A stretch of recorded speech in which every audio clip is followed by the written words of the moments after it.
while you change the lives of others by helping them live well. With a health or exercise sciences degree from IUPUI School of Health and Human Sciences, you will gain an in-depth understanding of the healthcare industry while preparing you for a variety of graduate and professional programs in health. And with Indy as your classroom, you will have clinical options within leading hospitals right in our backyard, as well as a degree from Indiana University, reputable leaders in the healthcare industry. It all starts here. At one point in my life, alcohol ruled supreme. It was not impossible for me to wake up just as drunk as before I went to sleep, and I use the term go to sleep loosely. I think on most nights it wasn't falling asleep, it was just passing out. There was no way I was getting out of it with my own willpower, so I decided to give Wheeler a try. And since my graduation from Wheeler's program, alcohol has not had any kind of hold on me whatsoever.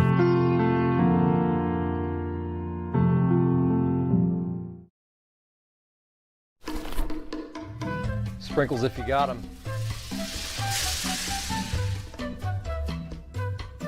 Jack's Donuts, find a location near you, now.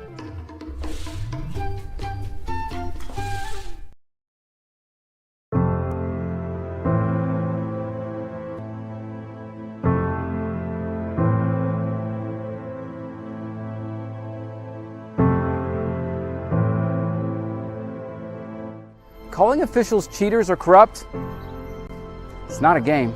Insulting referees, it's not a game. Threatening officials, it's not a game.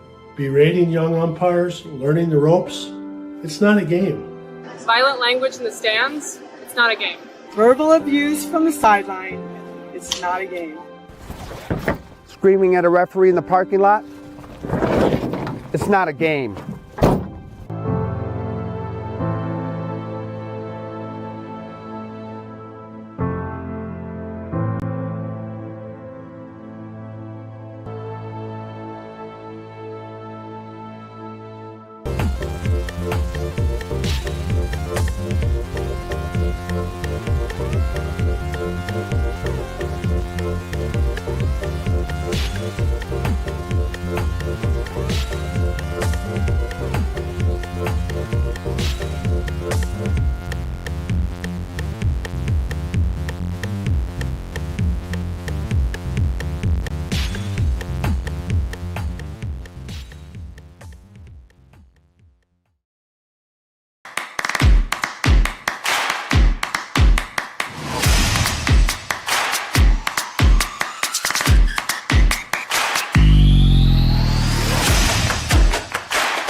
Good afternoon, or good morning, if you will, from Lafayette, Indiana. We are here at beautiful Loeb Stadium in Lafayette, Indiana, home of the Lafayette Aviators. And we are set for the Indiana High School Baseball Coaches Association All-Star Game, Game 3. It is a rubber match between the two squads. Today's broadcast is brought to you by Morales Group, building better futures one step at a time. Burtner Electric, serving all your electrical needs in the Indianapolis area. Piper Logistics. Boilermakers Local 374, field construction and metal fabrication throughout Indiana. And IUPUI Sports Management. Join them, as well as the Indiana High School Baseball Coaches Association. Thank you once again for joining us. I'm Sean Krall. Joining me in a second here will be Dan Hill. We've had two games already. There has been a split. South beat the North 4-3, and the North beat the South 6-5. So this is a rubber match. And Dan, we've had quite a little show from some people, especially Riley Singleton. Riley Singleton has been fantastic out of Evansville North. He's had 3 RBIs and a couple of knocks. It's been a fun time here in Lafayette this weekend. It sure has. Perfect size facility, just perfect facility in general. And you talk about Singleton. I mean, yesterday was kind of even though they lost the game, that it was kind of the Singleton-Culbertson 1-2 punch there, because Culbertson would get on and Singleton would hit him in. It seems like that was every inning, and we've got some talent we're going to see today. We got some kids that came back in town. You said a rubber match. It's not only a rubber match from yesterday's games, it's a rubber match for the history of this matchup. Oh, wow. Well. We'll get into that later. That sounds quite excellent to me. As they are wearing their high school jerseys today. They wore the North-South jerseys yesterday, but representing their schools today. So we'll just let you know ahead of time. The North is the home team. As you will see, the North is coached by Dave Ginder of Fort Wayne Carroll. Assistant coaches Darren Kaufman of Fairfield, Michael Isaacs of Lakeland, and Kevin Fitzgerald of Noblesville. As you're looking out from home plate where we are, they are on our left or the third base line. The South is coached by Casey LeDuc of Floyd Central, Cully DeGroot from West Vigo, Ryland Fairbairn from Franklin Community, Chris Hogan and Jamie Polk, both from Floyd Central for the South. They are on the first base line down our right side. It is a beautiful day for baseball. I almost said basketball. Or basketball. Either one. The NBA draft's still in my head. Coming up from Indianapolis, it was raining in Indy on the way up, and I was kind of concerned a little bit, but it is beautiful out. Yeah, I was worried too coming up from Brownsburg. It was raining pretty hard this morning. But, it's not going to stop me. It's definitely not going to stop these guys. They moved the game up an hour just to accommodate for it. But we also have this beautiful turf at Loeb Field that if we get a little wet today, actually it might feel a little good. That would cool it down a little bit if you can get in the breeze. Let's talk real quick about the starting pitchers for both squads. At some point we'll break here for the national anthem. But first, let's talk about the home team. Alec Hirschberger of Fairfield High School. You know this young man very well. Yeah. What do you got about him today? I can't say enough about either of these kids. I'll tell you what, you talk about being hot out here today. This pitching is going to be hot. Alec Hirschberger for Fairfield, of course, under the great coach, Coach Kaufman up there, broke the strikeout record for Fairfield as a sophomore. So basically every strikeout since, he's been breaking the career strikeout record for Fairfield. He's going to Indiana Wesleyan. That was a great pickup for Coach Benjamin up there at Indiana Wesleyan. And Ubelhor for Southridge, just another protege of Coach Mattingly down there at Southridge. It's just one of my favorite programs in the state. Tall kid, 6'4", brings the heat. But he's got, look at the guys he's throwing against. I doubt he's ever faced a lineup like this, top to bottom, on both pitchers. Oh, yeah. Well, you look at yesterday, Adam Lehman, who absolutely dealt in the state championship game, came out and did the exact same thing yesterday, a 4-pin in the win for the North. And, the South in Game 2, Jay Cooker and Noah Wathen both pitched really well as well. It's the old saying, good pitching will almost always beat good hitting. Well, and a lot of these pitchers are tall. So they're really going to bring the heat. One kind of thing you saw yesterday that I think we're going to see a lot of today as well, you're going to see a lot of stolen bases. There's not a lot of deep coaching strategy. I think that it's a green light for all-star games like this, and so you're going to see a lot of kids running. And for fans watching this, don't blame that on the catchers. These catchers are top-notch.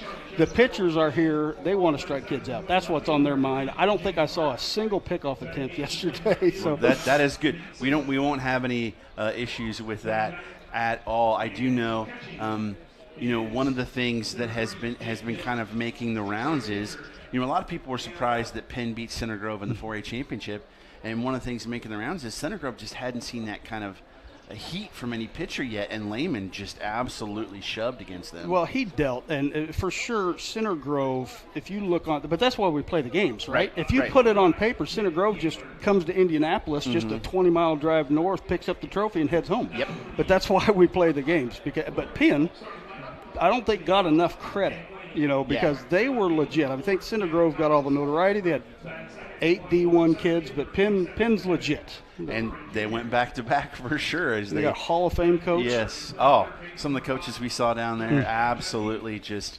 fantastic. We're going to take a break real quick. We'll be back with baseball here on IndianaSRN. We really focus on modern application development, DevOps, so automating the whole process of delivering your solution and cloud architecture. It's very important for mid to large companies to have cloud partners because you can't possibly have all the talent you need to address the complex ecosystem of the cloud. We advise them on all parts of their business.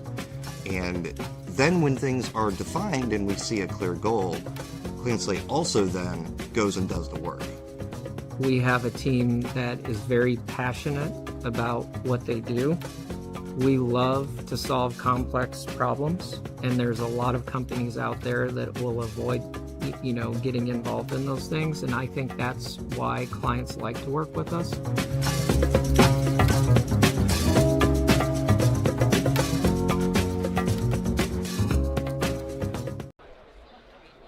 We are back here at Loeb Stadium getting set for Game 3 of the Indiana High School Baseball Coaches Association. From here on out, it will be the IHSBCA.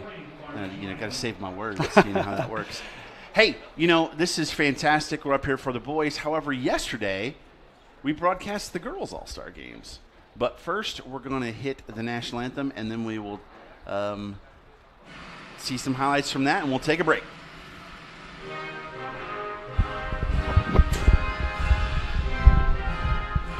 Want a career that creates experiences that are impossible to forget? By studying sports and events at IUPUI, you'll get hands-on experience in and out of the classroom. And with Indy as your classroom, there are high-profile events, sports franchises, hotels, museums, and large organizations across the city to engage, educate, and enlighten your student journey before you graduate. There isn't a better city than Indianapolis to get the experience you need to prepare you to handle any event, big or small. It all starts here. We encourage you to subscribe to our YouTube channel, IndianaSRN. Hit the bell to get notifications for upcoming games and more. Watch as many games as you want, as many times as you want. At Morales Group Staffing, we are all about building better futures.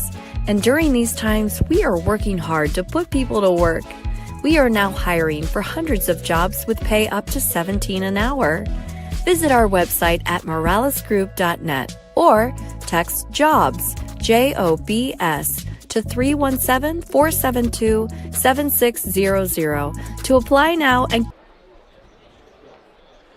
we are back, and we are ready to go as the North All-Stars set to take the field. We will give you the lineup for the South All-Stars here in just a second. Dan, this is like essentially the last high school game for all these young men. What's going through their minds right now? These guys have been playing baseball at a high level for a long time. If you get to this game, especially with the modern environment of baseball, these guys have been playing down in Alabama and North Carolina, all over the country. So a lot of these guys know each other, even though they're from all parts of the state. They're here. They're going to have fun. This is showcase day. This is no pressure. Have fun. Swing the bat. Throw hard. This is caveman baseball right here, which I absolutely love. As you can see on the mound, the lefty from Fairfield High School, Alec Hirschberger. As we'll go around the diamond here quickly. At third base, you've got Charlie Scherber. At shortstop, Kais Gargett. Second base, Drew Culbertson. First base, Riley Singleton. We'll get their schools here in a minute, too. Brady Urier. I hope I said that right. Yair is the DH. And then the outfield, left field, Nate Simpson. Center field, Andrew Wiggins. Right field, Jaden Hart. Although I'm guessing on that because they had center field twice. It looks like Wiggins may be in right field, but we will. Well, I'll tell you, I'll give you this is going to be hard keeping up all day because they have multiple same numbers. Yes, they're going to be do. Jockeying for all kinds of positions all over the place. Actually, I think I gave the South, and they're hitting first. What am I doing? I don't even know what I'm doing right now. All these uniforms have me thrown off as a uniform guy. I'm so focused on them. But actually, Gavin Collins is in left. Kevin Corcoran is in center, and Zach Stosky is in right for the North, who is out on the diamond. Across third to first, Adam Chesky, Snyder, Douglas, and Dean. Behind the plate, Mo Lloyd, and again on the mound, Alec Hirschberger. Andrew Wiggins will be leading off. He's a senior from Heritage Christian, headed to Indiana University And this kid's got a hose as well. He absolutely just seen him not only on the pitching mound but playing the outfield just throw absolute rockets. Yeah, the sky is the limit for this kid. He played the national anthem on the saxophone I saw on a basketball game. Is there anything this kid can't do? Yeah, that is. Yeah, he played basketball. He was fantastic. As you know, being a Heritage Christian kid, IndianaSRN had them as a client. If you love what you see, we saw the softball highlights. Contact us. See how you can get kids on TV, as we love doing this. And here's the first pitch. This is a matchup. If this matchup right here makes it all worth it to me. This is one of my favorite pitchers and one of the best baseball players in the country at bat. It is going to be fantastic, and All-Star games are always fun, as that is back to our left. And you heard that right. That is a wooden bat, if I'm not mistaken. You can definitely tell when it's a solid barrel hit a little bit better with the wooden bat. But like I said earlier, a lot of these kids, they've played wooden bat tournaments throughout the years. You have to imagine at some point, though, the umpires too. They're talking before the game. They're like, "We're gonna have a wide strike zone today." Well, this is what I like to call the All-Star Game strike zone, which is what I like. I'm okay with it. Yesterday's games, as we saw, I think the first curveball there from Hirschberger. It's a good pitch. Yeah, bring the count 2-2. But it's a little bit off the blacks on the corners. But they want the kids swinging. Nobody wants to win an All-Star game with walks. Yes, you're not here to take a walk. He rung him up, looking on the inside corner, and that's another strikeout for Hirschberger, adding to his record if these stats count. But See, now this game just got real for Wiggins, because he's going to come back. He's going to be ready the next time, Mr. Hirschberger. Brady Iyer is up. He is the DH today for the South, and he's swinging and missing. He played at Shakamak High School, home of the Lakers, and shout out to my good buddy Thad Van Deventer. He's a third baseman. I like this kid a lot, and I'll tell you what, Coach Benjamin at Indiana Wesleyan is just a recruiting genius. Another painted fastball there, and picking up Brady Iyer here, who could have very easily went Indiana State, IU. He's that good. And Wesleyan making some waves. So it's definitely not a lesser choice by picking Wesleyan. He went around. Throw down to first from Lloyd to Dean, and that is 2 up, 2 down. And that will bring up the first righty, Caius Gargett. At IndianaSRN, we've seen him quite a bit, and this young man going to Kentucky is an absolute monster. Yeah, I'm impressed with him. I being a baseball fan of all the players here in Indiana, I wish he would stay in Indiana, but you got to let them go where they want to go. And that hurts Indiana fans too, having lost to Kentucky in the regional. That was.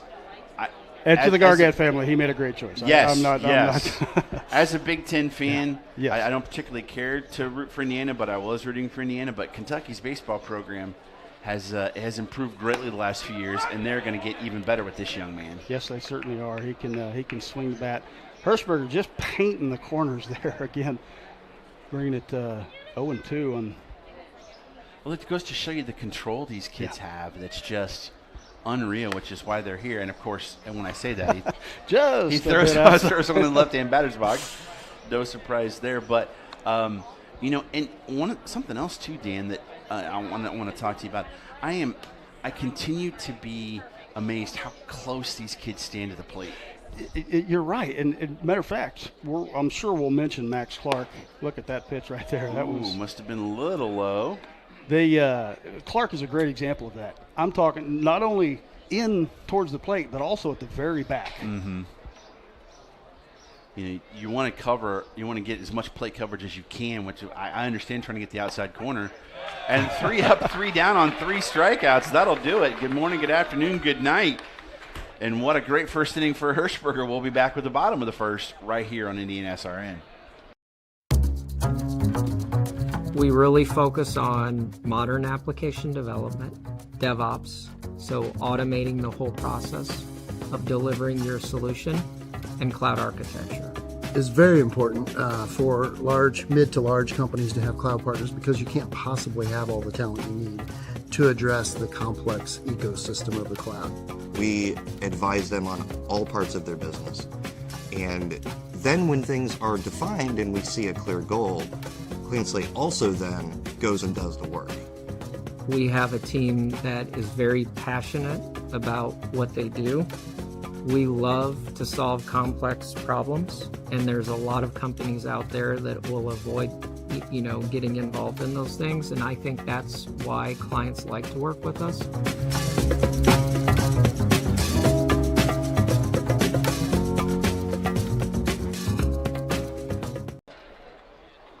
And we are back as you see Mick Ubelhor from Southridge in the lovely pinstripes warming up. The righty is looking to match what Alec Hirschberger did. 3 up, 3 down, 3 strikeouts. That's pretty good. Not bad against that lineup. That's, man, Hirschberger doing what Hirschberger does. But we got another good matchup here, though. We do. As Gavin Collins comes to the plate. He is from Northridge High School. So you got Northridge versus Southridge to start off with. Opposite sides of the state, and I'll tell you what, Gavin Collins can absolutely rake. He was just a couple notches below 500 this year, 10 big flies, 10 home runs, and going to University of Pennsylvania. And Northridge, we talk about how Penn, maybe was the underdog. Northridge is another team. Doesn't get a lot of credit, but they are good. They are good as we are set to go here. In the green is Gavin Collins. He is the left fielder today. And here, inside corner, there's that wide strike zone. And bringing the heat, too. Yes, you Tall kid can just, like he's shooting BBs out of a cannon. Jake Dill behind the dish for the South.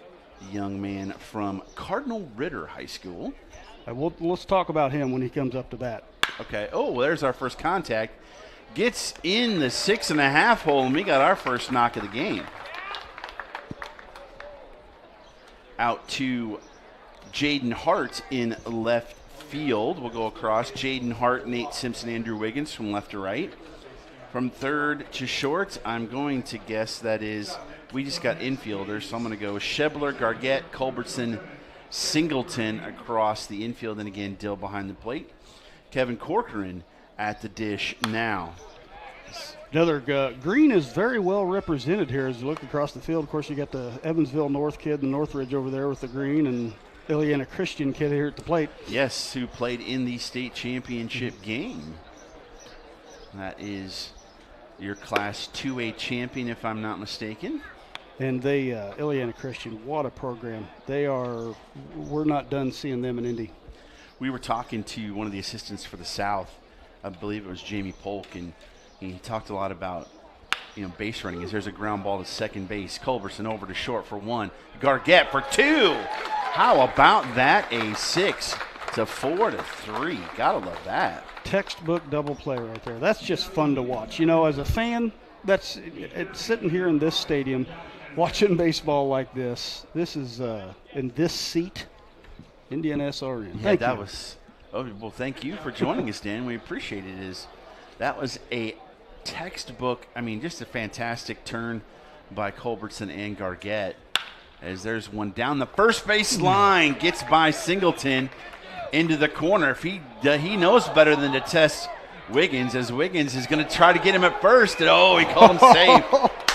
There is the arm of Andrew Wiggins in full effect right there. We could break down that play for an hour and a half right there. You're talking one of the best outfield arms in all of baseball. Josh Adamshevsky is one of the best hitters in Indiana with a great hit. That was impressive right down the line. As Shebler's actually playing second base from Batesville, and Culbertson from Center Grove is at third. There's a pickoff throw. And just when you thought we weren't going to see any pickoff throws today. There we go. I called that, didn't I? I'm 0 for 1 on the day. I made the first error. You know what? That is, we get a lot of those. That is okay. We've got a good basketball match up here. I think it's 6'4" Ubelhor on the mound, and I think it's 6'7", I believe, Mitchell Dean up to bat. Yeah, 6'7". 230 pounds. From Western High School, the lefty first baseman. And, yeah, there's some big kids that play high school baseball. That is for sure. Some tall catchers, too. You're getting 6 foot and taller catchers. That's very athletic builds. Nice high fastball there from Ubelhor to get the swing and miss on that pitch. That is his strength, the heat and just placement. Right there. Oh, just absolutely.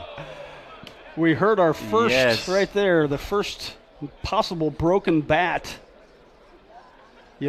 Hopefully that bat died a hero, but, it just is what it is. First wooden bat casualty of the day at the long arms of Mitchell Dean. That was, as they like to say, up in his kitchen. And, broke his bat. Probably, just another example of why we don't use wooden bats in high school. Just costly, as that one's fouled out of play. Big gap in left center field there for Dean. There sure is.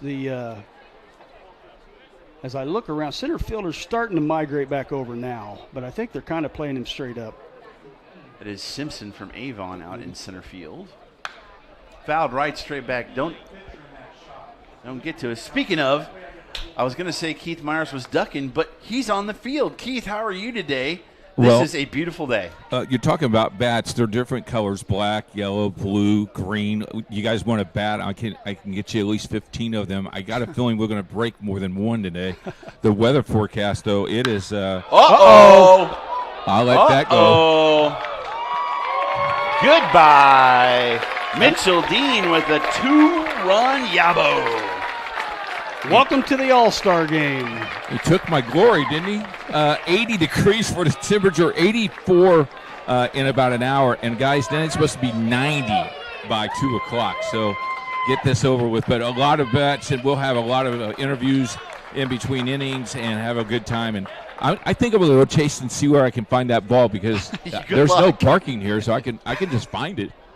I was kind of hoping a right-hander may hit one on the water slide out there, but that was a big boy home run there by Mitchell Dean. The water slide might be a good idea for me late in the 5th inning. Oh, no. We need to talk to the water slide people then. But thank you, Keith. We'll be talking to him all day. At the dish now is Hunter Snyder. He is playing shortstop today. Another great product from Lake Central. Yes. He's on his way to Columbia University. The one out in New York? I believe so. Unassisted for Singleton, and that'll do it. But a 3-run bomb from Mitchell Dean gives the North the lead. From warehousing to transportation and everything in between, Piper Logistics does it all. Centrally located, Piper Logistics has 2 warehouses in Indianapolis and a warehouse in Cincinnati, Ohio. Piper Logistics houses over 1 million square feet. Along with our transportation department, we can provide service to half the United States markets.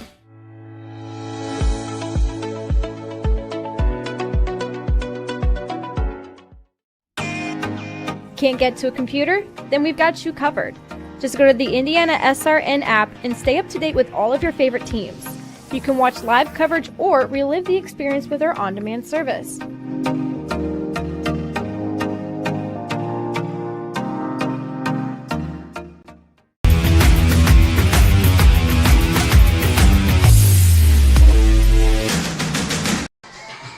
Back here for the IHSBCA All-Star Game, 2-0 on an absolute moonshot by Mitchell Dean. And I believe we have a replay, and that bad boy went way, way over the fence there, Dan. Right over Wiggins' head, and Andrew knew it. Yes. I take right off the sound of the bat. That is what the true wood barrel sounds like when you have 6'7" arms of Mitchell Dean fully extended, and the ball hits the barrel on a guy throwing 90 miles an hour. That will do it, and the executive director of this tournament would love that, and he is with Keith Myers right now. Yeah, they were talking about that home run, Brian.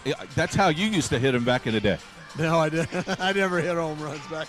That kid would look good in a Huntington uniform, wouldn't he? He's going to Louisville, so I don't think he was coming to Huntington. I think he's going to end up in Louisville. Talk about the 2 days. Yesterday, doubleheader, had a great atmosphere, heat of the day, but, man, the kids gave you a good show. 2 one-run games, lots of talent here, just a lot of good things going on. We've had a great crowd. Kids seem to be enjoying themselves, and this venue is just absolutely awesome. Yeah, I like the venue. I like the concession stand. They're not too far, so I can walk back and forth, getting my hot dogs and all those things. Talk about the umpires that are out on the field today. Are these guys volunteers? They also earned this right, correct? Yes, Justin's done a great job over here of helping us organize things, getting these guys here. And the guy behind the plate's a guy we've had in college a lot, and he does a great job with the strike zone and stuff. And it's an honor for the umpires to be here because it's a high level of play for them too. One of the things that I was just told was the guys are very comfortable in the air conditioner booth. They thank you, and if you're coming back, we'll come back anytime you want us to come back. Air conditioning is a good thing because I think in a couple hours we're supposed to hit 90 again. And you notice I'm sitting out here. There's a good breeze today. Yesterday it was a little stale at times and it got a little hot. Well, thank you very much. Looking forward to next year. Thank you for being here. You bet. Back up to you guys. Thank you very much, Keith. Riley Singleton at the plate now, down 0-2. Had a great day yesterday. Gotta love the all green. You know, I'm not usually a huge fan of color on color, but that's an interesting look. I am. I absolutely love it. Matter of fact, Indiana Christian has the same uniforms they wear from time to time. And this kid right here, Riley Singleton, he had a day yesterday. Jeremy Jones down there at Evansville North has had a great one there of the many talented players he's had come through that program over the years. I guess the only one I'm not particularly a huge fan of is the black on black. Yeah. Because that could get hot. I believe that's what Penn wore in the finals. Maybe it's just a black. They wore the black top tops. in the white pants. Yeah. Well, in one of the state championship games, I believe it was Andrean wore cream. Yeah. And it was Silver Creek wore white. Yeah. So that was an interesting look. What a game that was. That was a fantastic game. That sophomore, his brother is here, as a matter of fact, but that young man, sophomore. Oh, Jace Burton, he's here. Coach's son, and matter of fact, Coach just retired. Well, maybe we'll talk about that when Jace comes up here later, but what a great career for Coach Burton there at Silver Creek. Yeah, it was a fantastic pitching performance. The pitching we saw down at Victory Field was outstanding, and just like we're seeing here so far today, as he gets caught looking, that is 4 batters and 4 strikeouts. That was a chess match because looking at that great batter, of course, Alec Hirschberger now is 4 for 4 with 4 strikeouts. He was mixing it up, painting the corners. It's a different you're looking at the two pitchers here. It's a little bit different between. You got heat versus control. Some of these guys, man, they can throw it in a Dixie cup if you asked them to. Drew Culbertson is at the dish now. He's from Center Grove. Made it to the state championship game. Big day yesterday with a triple, and then another single that he turned into a double, and then Singleton, the guy we just saw, is the guy that hit him in. What a great career Culbertson had at Center Grove. He's heading to Missouri. You see that swing right there? Yes. He doesn't swing for a little tap single. He's trying to go somewhere with it. As that was the thing we saw with Center Grove all year. They scored runs. They scored a lot of runs. Well, and Coach Hatfield, he's got a strategy where those guys, I mean, you look at their lineup 1 to 9, they all swing the same. They all swing hard every at bat. As Hirschberger's going for 5 in a row. And he does. And my goodness, these guys got to start swinging the bats. Is 5 up, 5 down, 5 strikeouts for Hirschberger. Where's he going again? He is going to Indiana Wesleyan. That's why I said at the beginning. Goodness. That was a great decision for him because he could have went to a lot of places. But he chose Coach Benjamin at Indiana Wesleyan, and this kid's got a future. Boy, I tell you what, that is no joke as he is dealing so far. As Charlie Shebler from Batesville is looking to end a strikeout streak right here. Lefty versus lefty. Somebody needs to make some contact. And I think we've got, I'm going to have a problem keeping up with these numbers all day. I've got Jaden Hart up to bat, but I think I'm wrong. It's because I've got number 3 and he's number 5. Oh yeah, I guess they're using their high school numbers, so it is Shebler from Batesville.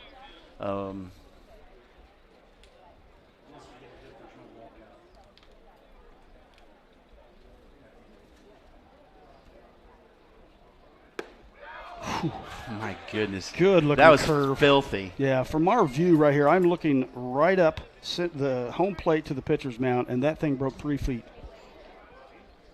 And no shot there. As 1-2 is the count. Oh, got him. And we got our first base runner. That one got away from Hirschberger. Hey, fellas. Yes, sir. I got Dan Ambrose here from Heritage Christian. That name sounds familiar. Yeah, Dan. Sean says hello. Hey, Sean. Good to see you. Thank you for the kind words, Dan. Oh, he said thank you for the appreciate it. kind words during the state finals. Yes, you are welcome. You are welcome. You deserved it. Okay, that right fielder out there that threw the BB, we all agree he was out? Yeah, I thought he was out, but, and I have a perfect angle. Much better than the ump who's 3 feet away. That's how you do it during the regular season. Exactly. I've always got the best angle. Talk a little bit about the success your team had this year. Well, we didn't have a whole lot of it until it mattered, I guess. We were under 500 all year with our conference, of course. That was, I don't know if I'd say it's expected, but we knew that conference play was going to be tough. So I think we made it to 500 by beating Park Tudor in sectional championship. That was the first time we got to 500. So, but we knew it. We knew that it was going to be a little bit up and down. We had a freshman starting at second, a sophomore starting at third. So my job is just to keep them positive, to keep them understanding regular season doesn't matter. It's just warm-up games for what matters, and that's sectional tournament. IndianaSRN, you were undefeated on IndianaSRN. You might want to hire us a little bit more. That's a good point. That's because you guys were there for Saturday games. We were the only Saturday game we lost all year was in the Final Four game. That was the first and only Saturday game we lost. So you told the secret. You're not supposed to tell the secret. By the way, the SRN T-shirt, Heritage Christian T-shirt, looks pretty good on you. Thank you very much. Back up to you. I'm by Mrs. Wiggins and Mr. Wiggins. They're next, but she's running to the concession stand. 2 hot dogs and a nacho, please. What a surprise. Back up to you guys. Thanks. Jaden Hart from Jeffersonville was also hit by a pitch. He got a breaking ball, got him on the foot. That'll bring up Nate Simpson of Avon. Another lefty versus lefty. You got 2 guys on now, Dan. Well, the South has found a way to get on bat. Scoot up to the plate and pass ball advances Shebler to third and Hart to second. And now base knock can tie this game right up. Nate Simpson, he's playing center field. He's from Avon. The HCC is just an absolutely loaded conference in baseball. Yeah, this is an example of another kid that kind of get under the radar because, we've got action. Pass ball scores Shebler. Wow. Hart moves to third. It's 2-1. 2 pass balls. I was talking about Simpson there. He's an Avon kid. Yeah, Hoosier Crossroads Conference just loaded top to bottom. This kid's kind of under the radar, but he's going to Purdue Fort Wayne. He's going to play under the great coach Schreiber up there, and who's great at developing players. So this kid's got a future too. Little chopper up the line. Going to be a tough play. Speedy, and they called him safe. Simpson getting down the line, and Dean couldn't get there, and we are tied.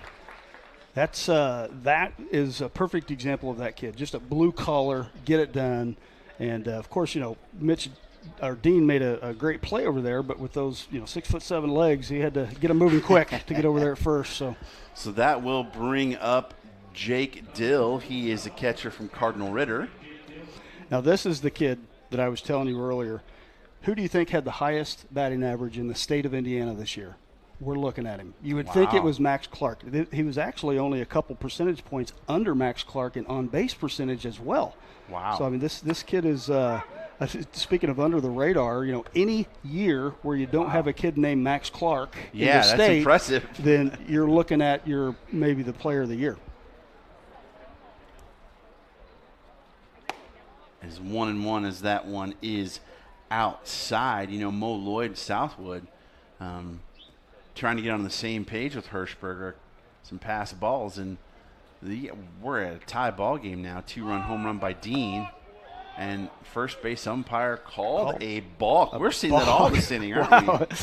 They're, I think we're tightening things up for the wood bat game. I think we are.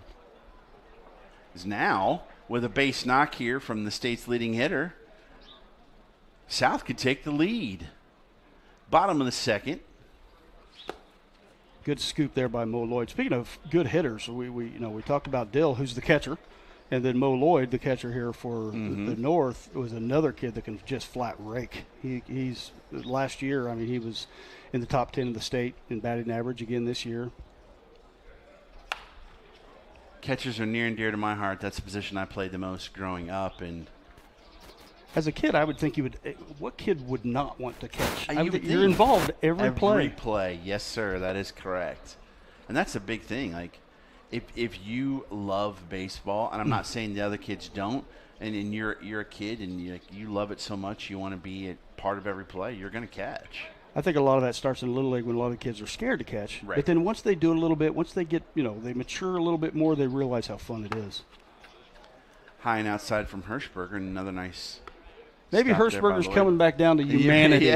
He was on another level there for a while. I'm not saying it's over, but this is the matchup right here. We talked about. Jake Dill batted .647 this year. Holy smokes! 57 stolen bases on top of that, with a .730 on base percentage. Oh, and he struck out, but the ball got by Lloyd, and he is going to get down to first as Simpson advances to third. And boy, 2 hit by pitches, two pass balls, a wild pitch, and that's why I love high school baseball. Yeah. It's human. These are some of the best players. Well, these are the best players in the state, some of the best players in the country, but it is still 18-year-old kids. Yes. And it is human. Yes. We've got the Southridge pitcher.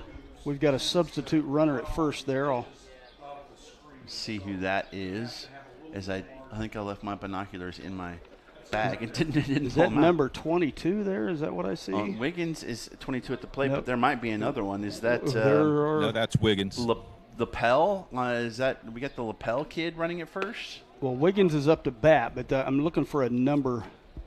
It's number 22 from Lapel. Okay. Owen Imel.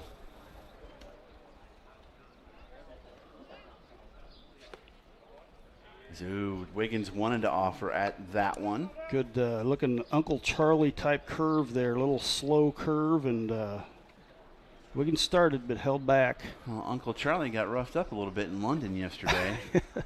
As a Cubs fan, that made me happy. High and inside, could not catch up to it.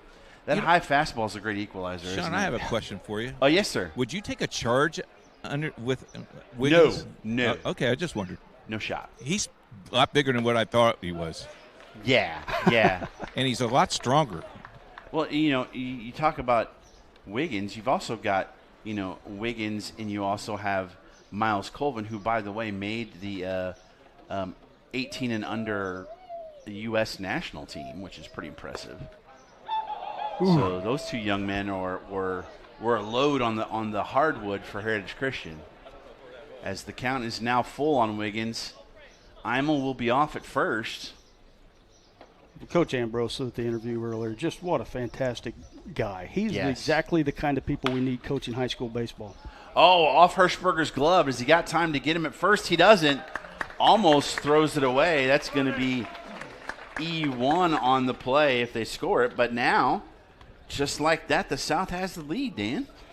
3-2, we got a ball game. That's why they play 9 innings, and we could play 20. I could be here in this chair all day. Now we know. Now we know where Wiggins gets his speed. He gets it from his mom. That's an obvious one, right? There's no question about that. Brady Iyer back up at the dish, the DH. Nubber down first. The big man Dean's got it. He'll take it unassisted for the out, and that will do it. But 3 big runs for the South as they respond to the 2-run home run by Dean. You're watching IndianaSRN. We encourage you to subscribe to our YouTube channel, IndianaSRN. Hit the bell to get notifications for upcoming games and more. Watch as many games as you want, as many times as you want. At one point in my life, alcohol ruled supreme. It was not impossible for me to wake up just as drunk as before I went to sleep, and I use the term go to sleep loosely. I think on most nights it wasn't falling asleep, it was just passing out. There was no way I was getting out of it with my own willpower, so I decided to give Wheeler a try. And since my graduation from Wheeler's program, alcohol has not had any kind of hold on me whatsoever.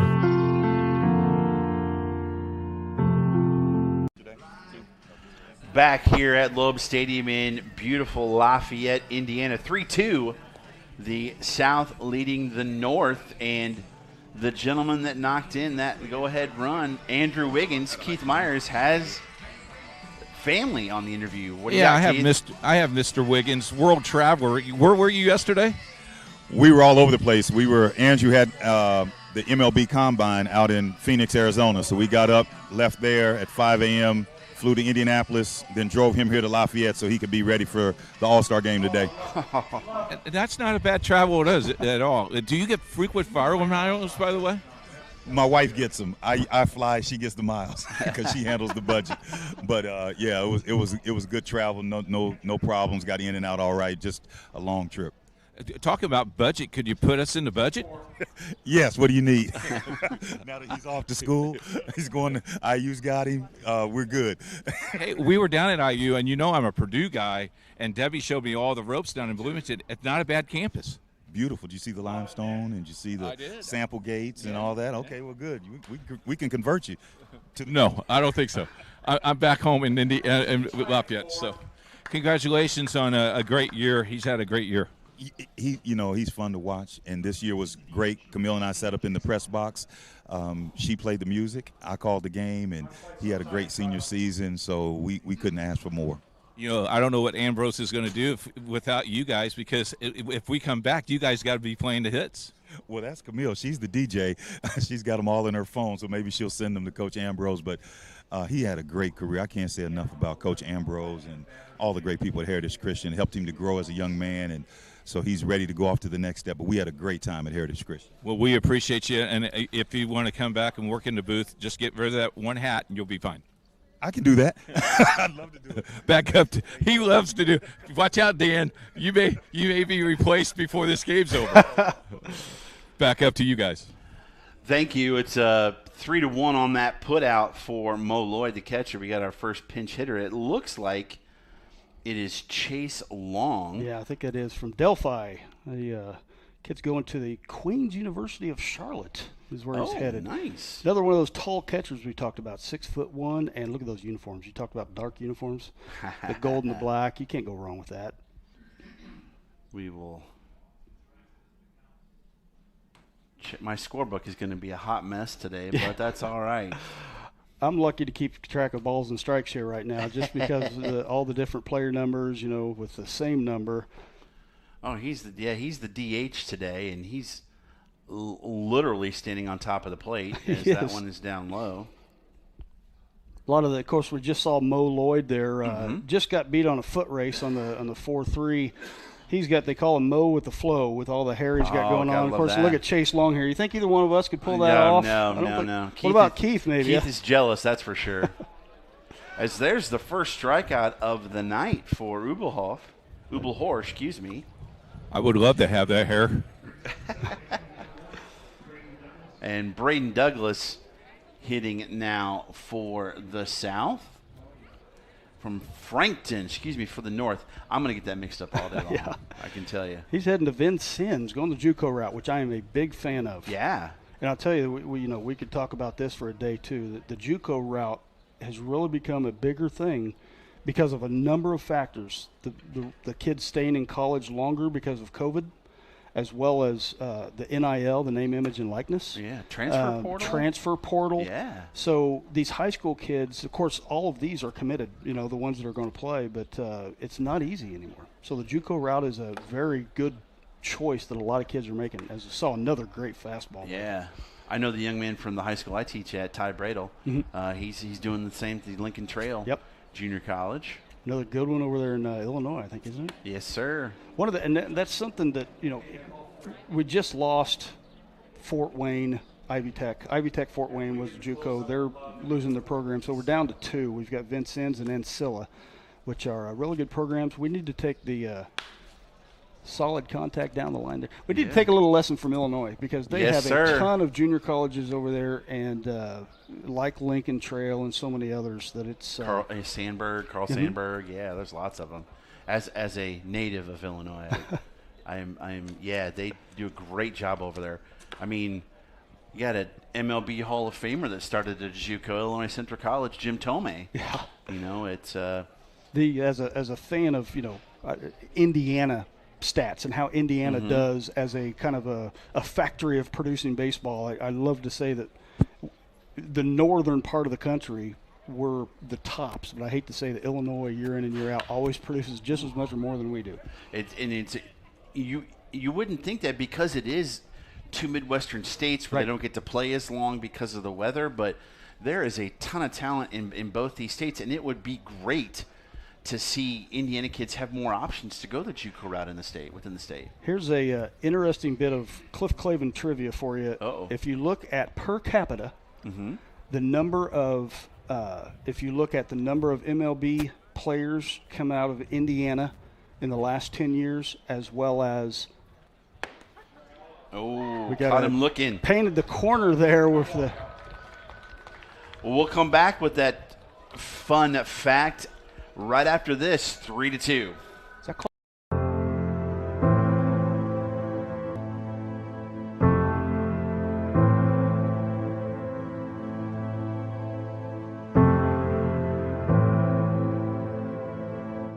Calling officials cheaters or corrupt, it's not a game.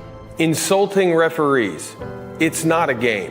Threatening officials, it's not a game. Berating young umpires, learning the ropes, it's not a game. Violent language in the stands, it's not a game. Verbal abuse from the sideline, it's not a game. Screaming at a referee in the parking lot, it's not a game.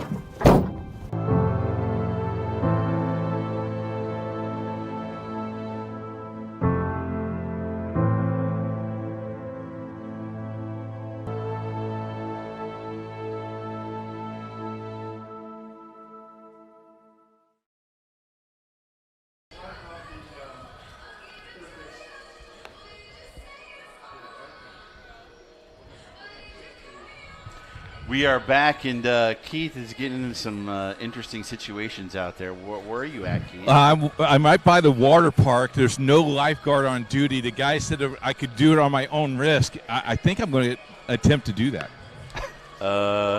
Did you ask Debbie about that? Debbie, your wife? Oh yeah, I got my life insurance policy all taken care of. Okay. Yeah, no problem.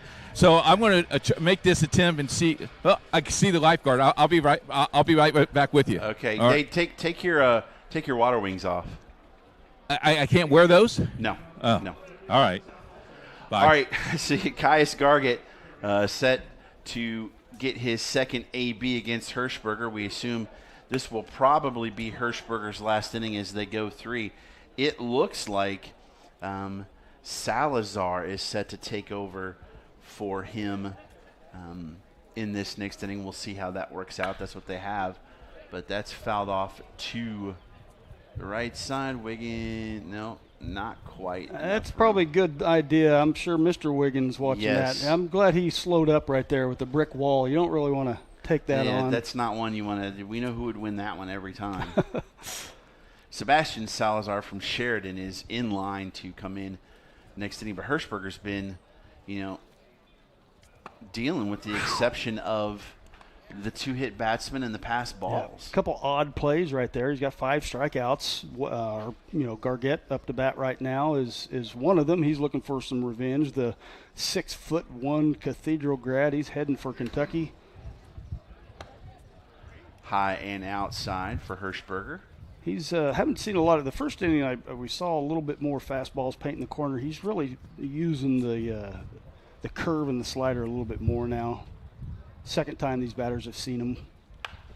So that's fouled off to the right side. Luckily, my car's nowhere close. So, and when I say nowhere close, I mean nowhere close. There's not too many cars that are close here. No, I love this stadium, but parking is a premium. It is shoehorned into this corner, that is for sure. Although that, frozen custard from 1932 looks pretty nice across the street as well. I'm sure they do well. Aviators just sell this place out. Oh, I bet. It can get electric here for Aviators. Matter of fact, I had my hat rack up a couple years ago at one of their games. It was the fun atmosphere. Foul tip could not hang on, especially on a hot day like today. So Gargett staying alive. What a community facility this is, with the water park out in left field. I mean, this is something that towns can, like here in Kokomo, they build these facilities like this as really just to bring business into the community as Gargett takes the walk. Yeah. Hey, fellas. Base runner. Yes, sir. Hey, I got the grounds crew here. What's your name? Cooper Wolf. Logan Hornbaker. Bryson Inyard. Hudson. Danny Hornbaker. They're the grounds crew. They're watching the grass grow. Who's in charge of watering it? Bryson Inyard. Bryson did a nice job cutting grass today. Good job. Seriously, what you guys out here? Just watching the game? Yeah. Trying to catch a home run? Yep. Did you try to catch the first one that was hit out here? You got it?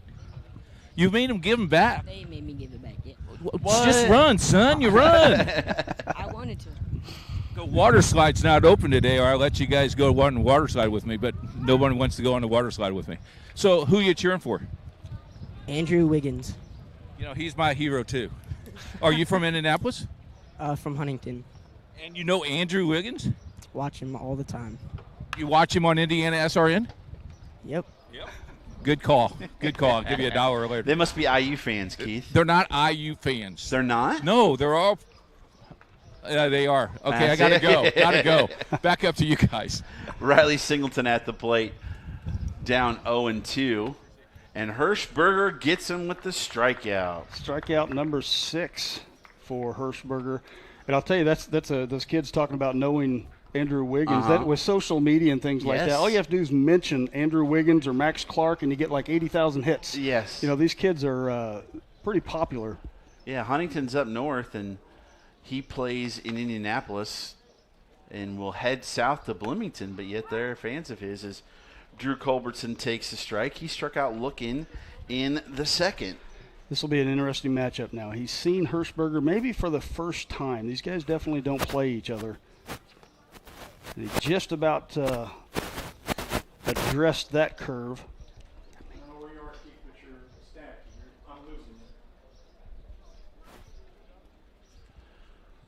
Hirschberger from the stretch with the guy on for. Oh, there he goes. No throws. Gargett gets the stolen base. He is quick and no chance of. And that was just a good jump. It was a great jump. As that one, gets snagged. Throw over to first, but he beats it out. That was a tough play there at second base from Douglas, and the ball gets there a little bit quicker on this turf. It does. But that was a good defensive play, and but also speed. Culbertson just beat it out. Speed will do that, but nice diving play there by Douglas to try and get the out. As Hirschberger now first and third with one out, and Schebler is up. He got hit by a pitch and scored in the second. It's a throw over to first. And Braden Douglas from Frankton, the play out there at second base. Hirschberger is the lefty there. You watch him when he's got a guy on first. I mean, there's no leg kick at all. Yeah. He's hard to steal off of, but Gargett just got a good jump. Hey, fellas. Yes, sir. I'm at the concession stand. What's your name? My name's Emma. Emma is at the concession stand. She's got Coke. She's got Diet Coke. She's got water. She's got nachos, hot popcorn, hot dogs. We have hot dogs. What's the best sell? Pulled pork sandwich. Pulled pork sandwiches. How many do you guys want? They'd be gone by the time you got them up here, Can we Keith. have 13 pulled pork sandwiches, 15 hot dogs, and 2 cheeseburgers and a Diet Coke? What about the rest of the guys? That's just for me. Is that? Yeah. She doesn't believe me. If Debbie was listening, well, Debbie just spotted me. I got to go. Thanks, guys. Runner is off. Nice block, though, behind the dish by Lloyd. But Culberson does advance to second. Is that pitch was in the dirt, Dan? I'm just going to sidetrack here for a second for some important information to say. I can vouch for those pulled pork sandwiches. They actually ran out of them yesterday a little bit. They were so good. Oh, what an off-speed pitch to get Shebler. So a big out. There's 2 outs now, and that'll bring up Jaden Hart. He was also hit by a pitch and scored, as it looks like we may get a pitching change here. Coach Kaufman coming out to see his player, and we are going to make a pitching change, and what an outing for Hirschberger. As you get the hug as he finishes his high school career. That's a picture right there. Yes, kid. That's the best, as his own coach takes him out. You gotta love that. That's what it's all about. I'm with the Evansville North coach. You got a teardrop on your eye. That was pretty emotional for you, huh? Oh, absolutely. You kidding? What a great weekend. What a great weekend. And last year we were here for just one day, here Sunday. The bat game is really kind of cool. And there's a big old crowd here today. There is. Big crowd today. A lot of new faces from yesterday. And it's always neat just seeing the kids with the different uniforms out there and just the way they interact, just being with each other for 48 hours, man. They really come together well. Be honest, how's the coverage at IndianaSRN's doing down in Evansville? Pretty good stuff, isn't it? It's unbelievable. People rave about it all the time. You guys do fantastic work. It's the vice president of the company who does all the technical work. Debbie Myers? Is that you? Yeah. Thanks, Coach. I love this guy. Last year we were buddies, though. Is that you? Talk a little bit about your team. We had a good year. We're 25-5. Riley Singleton's up here this year for us. We ran into some tough luck in sectionals. We lost to Castle, Cameron Tilley. He's a heck of a pitcher. But our guys tied the school record for wins, and we have a lot of those guys back next year, so we're pretty excited. That southern part of the state, that boots pretty competitive baseball. Arms have been loaded about the last 5 years or so. I mean, it's every guy that you see out there. He's 90 to 95. We just haven't had that guy that's at upper velocity. And the last 3 years we ran into Foley, who's 95, and then Tilley the last 2 years, and he's about 95 as well. So a lot of good arms in our part of the state. And the incredible thing, it's not just baseball, it's all the sports. It's just dominating, and you guys beat each other up during the regular season. Yeah, it is. And our conference is extremely tough. But you go to Louisville, it's the same thing. You run into Jeff and New Albany and Floyd Central. So, it's a good time to be playing baseball in Indiana. A lot of good kids represented out here today. So what's the goal? Are you going home tonight, or are you going to wait out? My wife is going to kill me if I don't get home soon. I've been up here since Tuesday night, so it's time to get home. My daughter's playing. Hopefully I can catch one more of her softball games this afternoon. Give it a shout-out, and then you can say, I told you, I gave you some love on TV. Go ahead. Kenny plays at 12 o'clock. Good luck today. Hopefully we find some gaps out there today. Good luck, Coach. Thank you so much. Coach is eating a ham and cheese sandwich, French fries, and it looks like some popcorn. Near and dear to your heart, so always got to get the food popcorn. Well, of course, the popcorn looks the best. Thanks, guys. Back up to you guys. Sebastian Salazar in to pitch for the North. He is from Sheridan. On the season, 1.33 ERA, 81 strikeouts in 42 innings. So this kid knows how to dial it up and set guys down, and he's in a big situation here as they're already down a run, 3-2, and got 2 runners in scoring position, but 2 outs, Dan.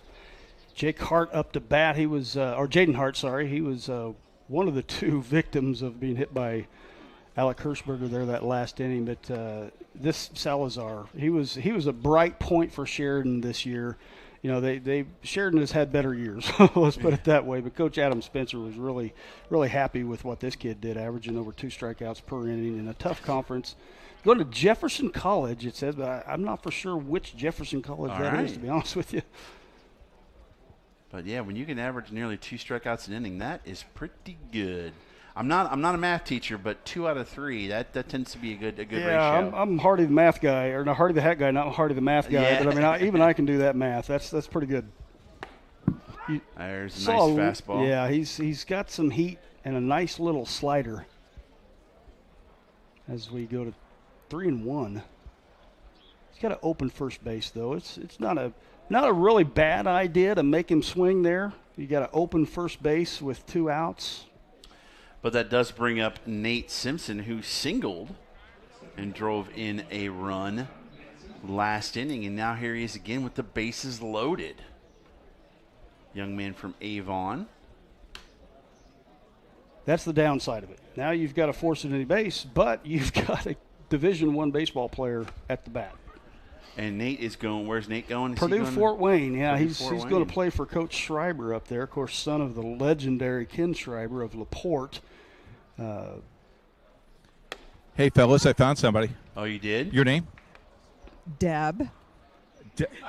Oh, hi. Yes, yes. I knew I would catch you down. We're only a few feet from the concession stand. What a surprise! She's tracking me down, fellas. It's the GPS thing I have on my phone. No, it's not, Keith. If you don't know where you are, then just go to the concession stand. Oh, okay. You're not far. Well, she doesn't have. She's got popcorn for herself, but nothing for me. Back up to you. I see you. As we 3-1 to count. We just talked about the ERA here of Salazar as he walks in and gets an RBI for the walk. Another RBI for the young man as everybody moves up a base. 4-2 now for the South. Keith, I think, we talked about the ERA of Salazar as being really good. Keith has the good EFA. That's the earned fun average. It's very high. I thought you were going to say like the eating average.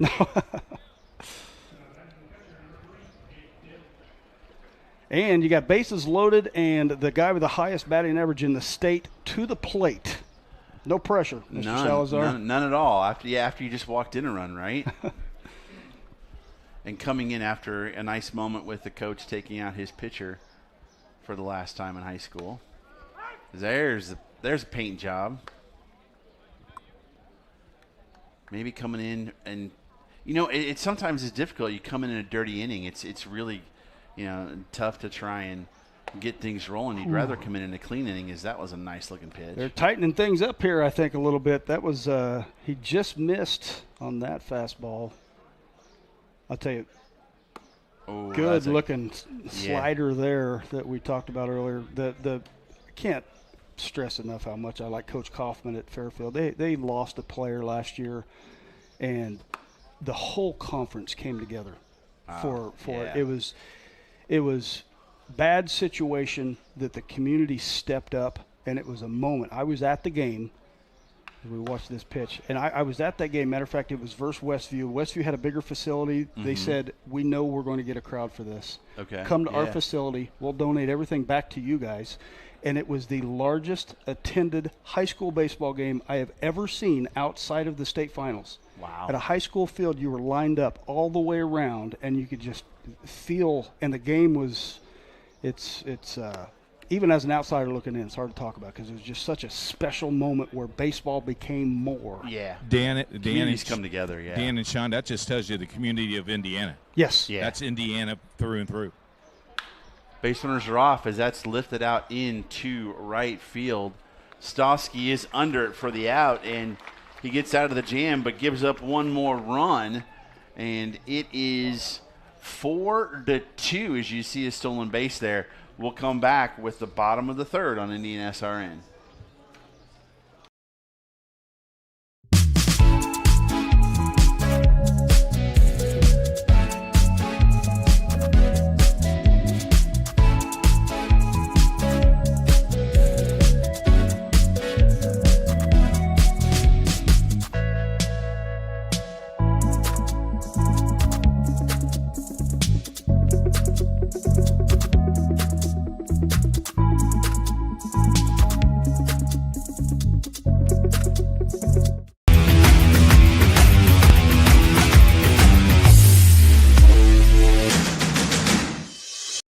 We encourage you to subscribe to our YouTube channel, IndianaSRN.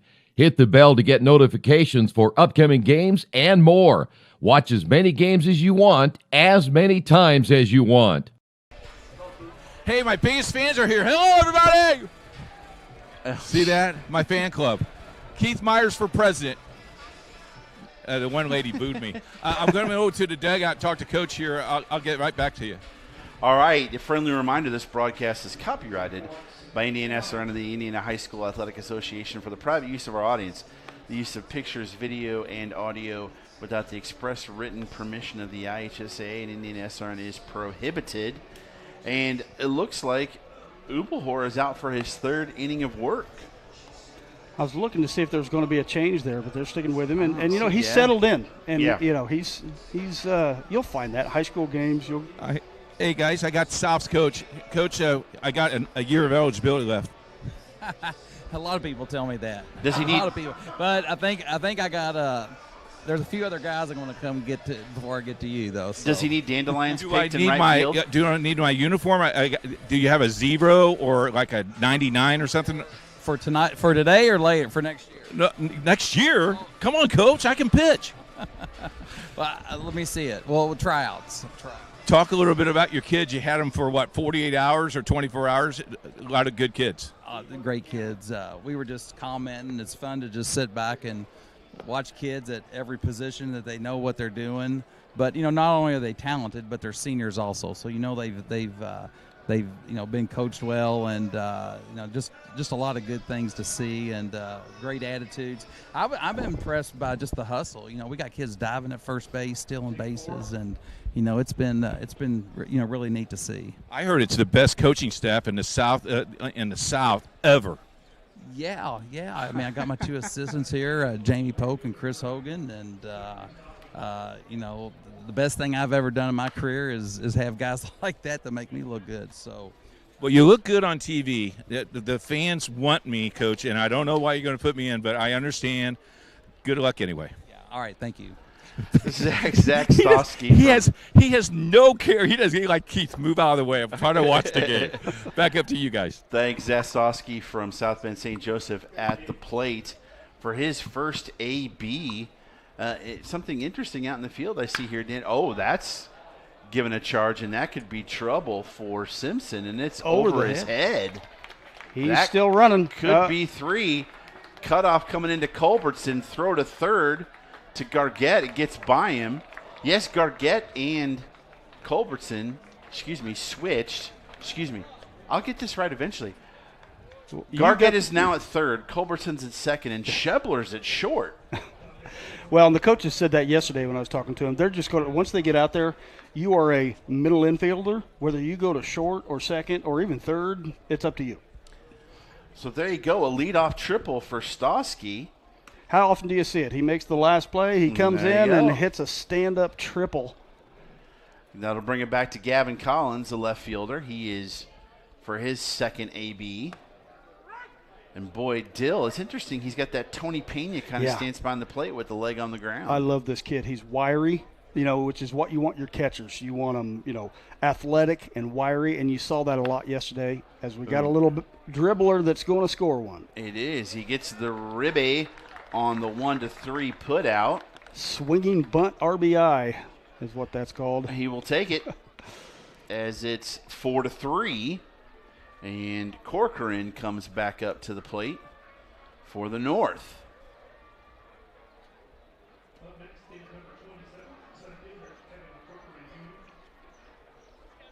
He hit into a double play last in the first, actually. Was that one? That's right.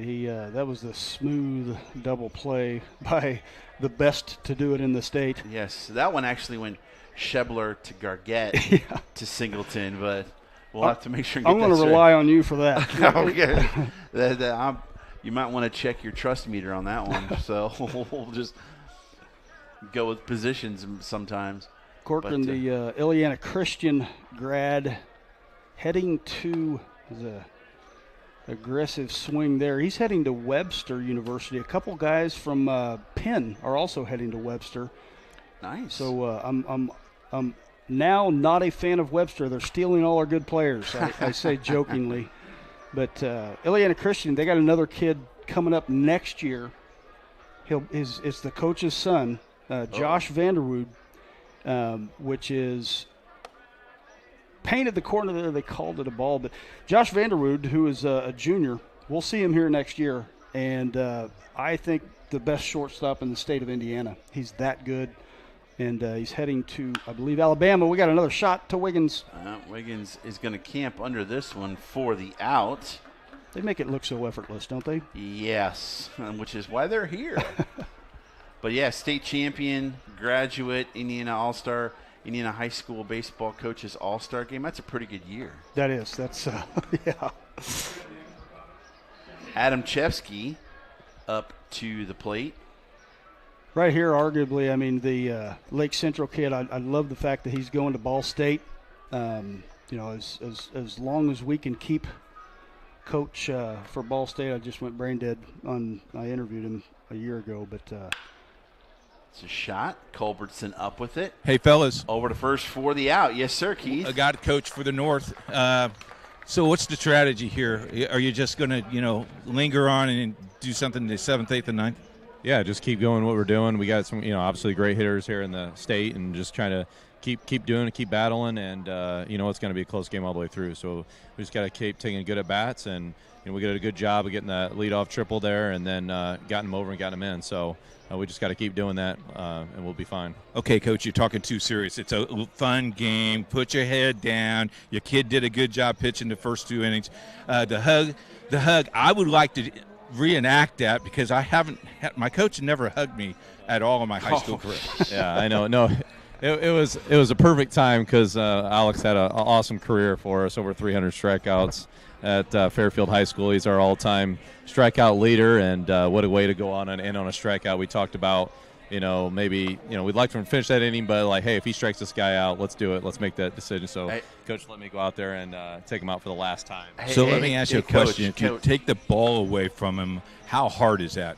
Oh, really hard. That was one of the hardest things. I mean, he's been leading us the last 4 years, 3 years with COVID the year and freshman year, but just a great team leader. He's going to Taylor next year. Had a lot of opportunities, and he's there. Taylor's getting a very good pitcher for the next 4 years plus. So just an honor to be here with him and to be able to end his high school career here at a beautiful place here in Lafayette with a bunch of amazing kids and a great group of coaches and players. Talk a little bit about your year. You guys had a pretty good year too, Coach. Yeah, we did. We went 24-7. We set a tied a school record, won our conference. We got beat in the sectional final, but that's how baseball is. We thought we'd have a pretty good run, but it was a great year. We got everyone back. We got 13 seniors next year, so I'm hoping to have a couple more here again. Alec was our only senior, obviously a big senior for us, but we got a good group coming back, and we look to contend again. It's called job security. Yeah, exactly. It is. So, great group of guys. They're all playing summer right now, and so just an honor to be part of the association here, and just a great group. They put on a great facility here and a great weekend. It's just been a great time. Hey, and the coverage on IndianaSRN has been got the worldwide. Yeah, Sean, go ahead. Tell Coach good decision passing on the hug. Oh, good decision on passing on the hub. The hug. On the hug. Oh, on me, passing on my hug. Yeah. They do have my uniform, though. What number am I? What number are you? Yeah. I don't know. 5? Oh. He has no number for me. You're find one. I mean, the guys might have something in their bag. I need a triple XL, and I need a bag of popcorn. We might be able to get you the popcorn. Thanks, Coach. Thank you. The whole entire coaching staff giving him a hard time. In fact, the team is giving him a hard time now that he's walking back into the dugout. They're calling him Hollywood. Wiggins with a shot into the left center field gap. Is it going to be run down? No, sir. Triple, maybe more. Well, it's going to be a triple for sure, as he can motor. And you don't see a ton of triples, and we've got a couple of them already because these gaps are large. Well, and that was he let up there. That was an easy stand-up triple right there. And I don't know if you can hear that. We've got this thick glass in front of us, but I don't know if you heard that. But that is the beautiful sound of a wooden bat hitting the barrel, a ball hitting the barrel of a wooden bat. It's got to feel good too, as going, in your hands as you square it up, as they say. That's got to feel nice. But there's another side to that. When you don't square up a wooden bat, it cannot feel so nice. It can, yes, that is true too. That one's fouled straight back. Don't duck. It's all right, Keith. We got you covered. Is this Eimel up? We've got this is Eimel up to bat. He's batting for Yair. So Eimel from Lapel. He is Owen Eimel. Again, he pinch ran for him. What's his name? So Can I put you on air? Trying to get himself a rib as that ball gets by. Andrew Wiggins says, "No, I don't think I'll take that chance." Hey, fellas, I have someone in the stands here. What's your name? My name is Sally. My last name is Brunger. And you're cheering for? Brody Zimmer. Hey, she could do a public address announcing, Dan. Yeah, I would love to. I'd like to get him a bunch of stuff. He's from He's a McCutcheon. good kid. I love him very much, and he's good.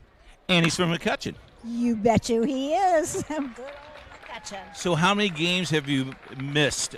Because I know you probably make every single game. I try to. I haven't got to see all of his games, but I would have if I was able. Well, you are great. Thank you. I love the purple. Thank you so much. That's the IndianaSRN purple. You know that, right? It is now. It is now. She's a Hollywood. People taking snapshots of her. It's $30 a picture. We get 10%, okay? Thank you so much. You bet. Thank you. Back up to you guys. Yeah, you're now hitting for Gargett. This is where it gets fun. Oh, that's a nubber. That's a tough play, and nice catch out there by Snyder, if that's still him.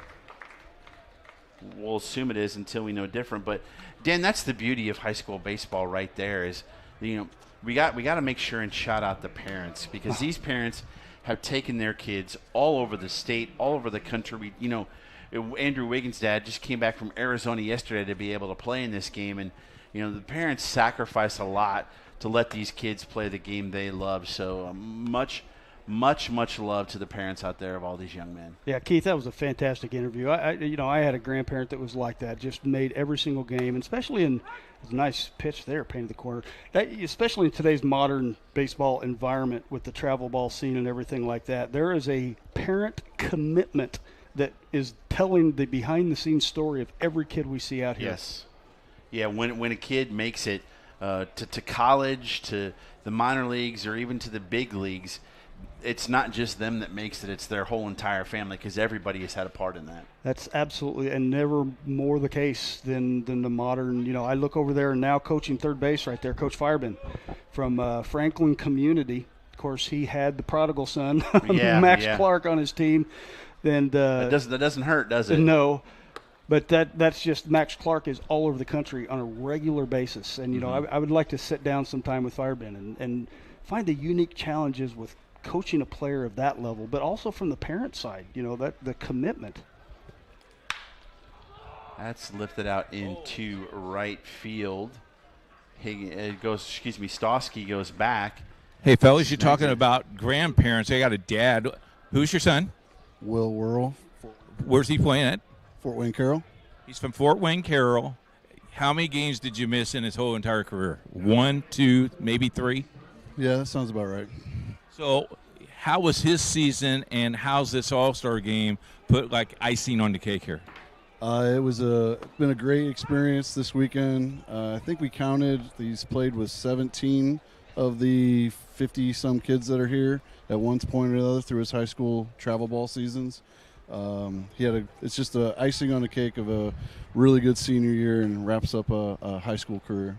This is like a Father's Day present for you, right? You get to see 3 games of baseball. You get a luxury. I mean, you're in a primetime seat, by the way. You're in the president's seat, just want to let you know. But you're in a primetime seat. That makes sense. Yeah. I know where he gets his sense of humor from.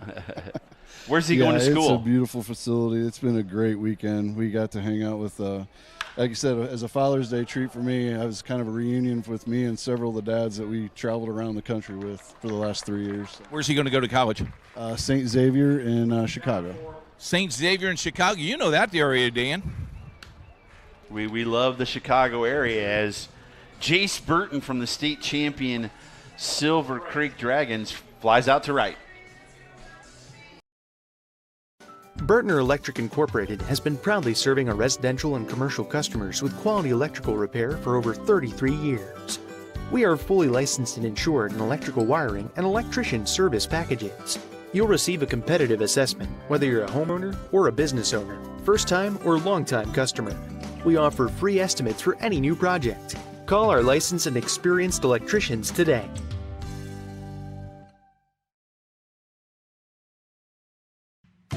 Can't make it to the game? We've got your back. Just go to www.IndianaSRN.org and tune in to all of the live action, or go to our on-demand service and relive your favorite moments.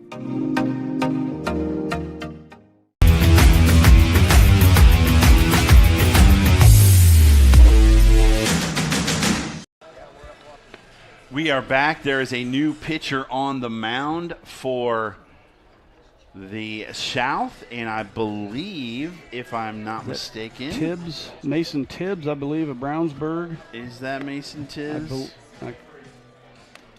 Hey, fellas. It is Mason Tibbs. Yes, sir. I'm sorry, Sean. I got a South Ridge Raider with me. Hi, how you doing? Pretty good, thanks. What'd you say about the hat? I said that's our. You're sporting our South Ridge Raider hat from down in Huntingburg, Indiana. You know, I knew when I woke up this morning that the South Ridge Raiders fans would be here. I signed autographs later, Coach, and no problem. Yeah, we're good. We're up here enjoying this facility. It's awesome. We got Mick Ubelor on the hill today for the first 3 innings, so he was showing up and wearing his South Ridge Raider gear. So we're excited to be here watching him. Were you here all weekend or just today? Yeah, we came up Saturday morning. Well, thanks for saying hi. Thanks for letting me talk to you. He didn't want to go on the air, and then all of a sudden he took my microphone and took it right away from me. Back up to you guys. Thank you so much, Keith. As I believe we have a new right fielder for the South. Still working on who that is, but Mitchell Dean is back up to the plate, and I believe that's Wes Stiller out in right field now. He did some damage in his first at-bat. Hey, we got some new Palestine love out there in right field. Yes, Wes Stiller. Sorry, I live in New Pal, so. What an athletic program top to bottom they have Yeah. there. They've just turned the page. And their AD just retired. Yeah. Well, I think it's, you look at that from a geography standpoint, you've got a lot of people moving in that area, but I mean, they're still not well, I guess they are a 4A in baseball. They're not. Yes. They're not 6A in football. We could probably talk about their football program forever, but For a long their time, baseball program has been stepping up the last few years. And if they weren't facing a guy named Cam Tilley in the semi-state, Cam Tilley, arguably the best pitcher in the state, the Castle grad, he was on Team USA, had 15 strikeouts in the semi-state versus New Pal. As Mason Tibbs is on the mound from Brownsburg, and is he going to go Oppo? What a play. Oh, my goodness. What a catch out there in the outfield against the wall. I can't tell. That's not Hart. Someone replaced him. I Hart's think in they center now. switched. It looks like it could be. I think it is Avon. Is that Simpson? I think it is. I think Simpson and Hart switch places as we'll take a look at this as Dean tried to go opposite field and up against the wall. What a catch. Hey, fellas. Yes, sir. I got another guest. Introduce yourself because the guys know who you are, I'm sure, because they told me to come talk to you. Mike Singleton. Do you know who Mike Singleton is, fellas? Is that is that a dad of the Singleton that we've been talking about? For about 30 minutes. That's right. Yeah, I think so. What a great weekend he's been having. He's wearing a Taylor University shirt, so I'm sure that he's going to go watch some of those games. Absolutely. That's my grandson out there on first base. Talk a little bit about the season and the recruiting aspect and how did he decide to come to Taylor? I think that the decision was over the coaches, the university itself. I think that he had a lot of opportunities to go different places, but I think he just fell in love with the coaches up there and the idea of playing there at Taylor. Does the faith base have something to do with that as well? I think it certainly does. Yeah, Riley's a good kid. He's not only a great young man and a great ball player, but I think he loves the Lord, and I think he's excited about the experience that he's going to have at Taylor. Being a faith-based TV station, one of the things that we recognize is God gave him all this talent, and what talent is out there this weekend is amazing. It is certainly amazing, absolutely. I think these kids are showing everybody today and yesterday just what talent Indiana has for baseball. And when you think about, like we were talking about, like with Taylor University, I don't know that you could choose a better school. You're going to grow as a Christian young man, and you're going to have good people around you. You're going to play some great baseball and get a great education. This guy looks like he could still play baseball, fellas. Back up to you. Thank you. Keith, as Mo Lloyd is at the plate now after Hunter Snyder got hit by the pitch. And Dan, talk a little bit about, as I use that line from Keith, strike on the outside corner. Recruiting in baseball is completely different than it is for basketball and football. Well, especially in the last few years. First of all, it starts with the college only has 11.7 scholarships that they can divvy up amongst a team of a roster of like 35, which a team is about 25. So we're talking even the top schools, even the LSUs, the Vanderbilts, they only have 11.7 scholarships. Now, I could talk about this all day, but they just made some changes recently where if you get academic-based or needs-based scholarships in the past, that would actually count against your 11.7. Wow. They just changed that this year, so that's opened up a lot of opportunity for kids, but now they're facing the kids that are 26, 27 years old still playing college baseball. And that's still a legit thing. If you think of a kid that went the JUCO route, then he gets redshirted, then COVID, now they got 4 years, so that, but things like NIL, the name, image, and likeness, give more opportunity as we got a stolen base by Snyder, but Lloyd strikes out. Yes, sir. That's 2 outs, and that'll bring up Chase Long. Go ahead and continue with your thought there. I mean, it does make a huge difference. The extra years from COVID play into it, but these kids taking advantage of what's available to them to better their education. Well, and that's why speaking of Singleton, we've got a ball in the gap that could be a run. We'll see what Stiller does here. Hits the cutoff man, but not in time, and Snyder scores as they let the throw go through, and Long gets an RBI. Perfect. The second baseman there was shading a little bit towards second base, leaving a big gap there that Long was able to take advantage of to get the RBI. Making it a 1-run game now. Is this Douglas up, I believe, still? Yeah. 5-4. I'm trying to check. We have a sub running on the base paths, and it looks like it's number 7 there, fellas. Yes, sir, as we have at the dish right now, Braden Douglas. I believe that's Colin Lindsay now running there at first. Is that from Westfield? With 2 outs. Boy, he's getting a lead over there. He is. That's interesting because Westfield looks like they're more greenish, but that could still be him, however. I might have the wrong. I don't think that is Westfield. There's so many people with the same number. That actually could be Caden Rose.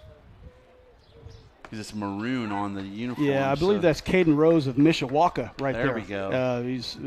That's a good call, Dan. Lake Michigan, heading 6'4" kid, very athletic. We'll see what Braden Douglas does. He struck out looking in the second. Wow, that's a huge There's jump. no throw on that one. And if he gets on here, this could it's change things. And nice advancing to third by the runner as well on the single by Douglas. Hey, fellas. Yes, sir. I got the new incoming president, I think, of the association. Hi. Hi, how are you? So want to tell him who your name is? Ryan Berryman from Western High School. Ryan is really shy, and he's really mad, and he's got big old arms, and he's going to put me in a headlock. Tell how healthy is the association? How healthy is baseball in Indiana? Association's good.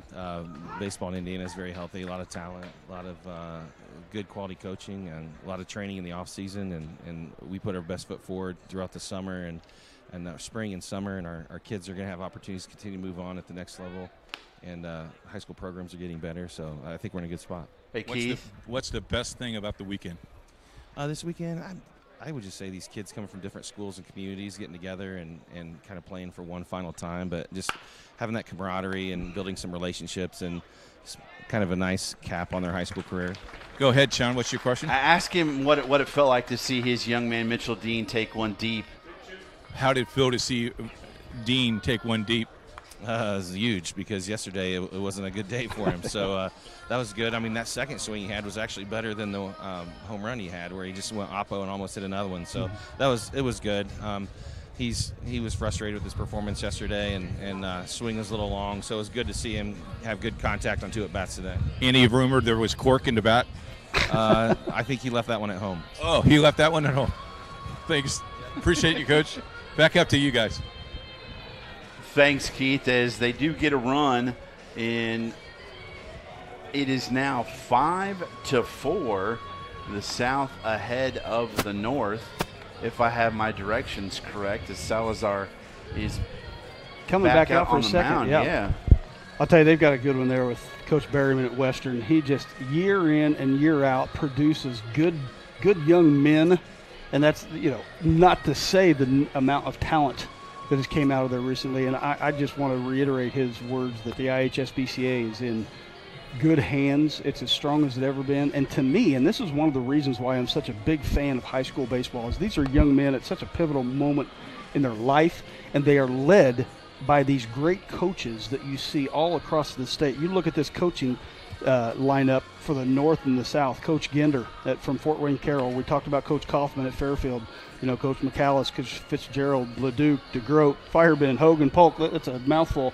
These are good men, above and beyond the value they bring to teaching how to launch angle and things like that. They're good men. Well, I mean, that's why they get into this business, because I probably shouldn't even call it business, but that's why they do what they do, because they love the game of baseball, but they love kids, and if you're in education at all, and in education-based athletics, you want to grow the person as much as you do the athlete. And they find a good balance of it, because you want a coach to win. I mean, you want a coach to win. That's not just for the game aspect of it, but that's life. Yeah. But at the same token, these coaches realize that their value is so much more than their win-loss record. Shebler up for his third AB of the game against Salazar. Nice curveball from Salazar. Shebler playing the infield all over the place from Batesville, I believe. A Bulldog there. I think that's the second time he's got hit by a pitch there. Doesn't expect that in an all-star game. Got beamed by both pitches. He's heading to Akron. He's another one of the good-sized kids, 6'2". And that'll bring up Jaden Hart with the all-red uniform. That is an interesting look. I think the Madison Cubs kind of have the same look, if I'm not mistaken. They do, and but I'm a fan of this of this look. It's baseball needs to be somewhere. Baseball has a. There's an adage, baseball's not fun. Well, we've already proven that wrong here so far. Yeah, that is for sure. I think you got to find a sweet spot somewhere between Savannah Bananas and Bob Knight. Somewhere between there, you got to find the sweet spot. But because not everybody, I'm an easy sell. It's easy to get me here. You put a baseball and a bat, and I don't care if they're 12 years old, I'm going to watch it. But the level of play here and the fact that these guys are just having fun is. And I don't think Keith's not a fan of that. Keith wants to be all business, right, Keith? Yes. As Hart takes the base on balls, and just like that, the South is once again responding as our man Wes Stiller comes to the plate from New Palestine. Got a chance to help the South, as that one's going to be a tough play. Oh, Gargett. They got him out. What a play there. That goes 6-5 and gets Shebler on the out on the fielder's choice from Stibler. And we'll see if Dill is going to hit again. And it looks like he is. So we've got Hart on second. Hard to miss him out there with the red. Stiller on first. And it looks like we are going to get. Is that number 3? Yep. Pinch hitter from Wiggins. That's still Dill, I believe. It is, yes. I think Drew Bradley from Jasper is on deck. There's a name you're going to want to remember, too. What a great year he had. Jasper does pretty good, producing some They've ball got players. a decent program. I think so. Yeah, I think, You produce a baseball Hall of Famer. That's not bad. Or a Major League Hall of Famer, along with probably, I think, 6 guys in the Indiana Baseball Hall of Fame, as Hart heads to third. Boy, a decent throw gets him. But good jump. It high, yeah. He wanted to get a stolen base, and he sure got one. We're getting gamey now. This is not just a fun game for the kids now. They're wanting to win. They're playing to win. Oh, anytime. It's all fun, but once you get between that white lines and the juices get flowing, you definitely wait, you know what? We're going to win. These guys are here. they're competitors. And yes. They're not just out here to have a weekend in the sun. See what Salazar can do with the leading hitter. Is that's going to be lined We're going out to have a to play right at the plate. Field. Yes. Stosky throwing in. It is cut to Dean, but the run scores and the runner advances to third, which is going to make it 6-4 for the South. And like we said, from Jasper, Drew Bradley is going to hit as he took the place of Andrew Wiggins.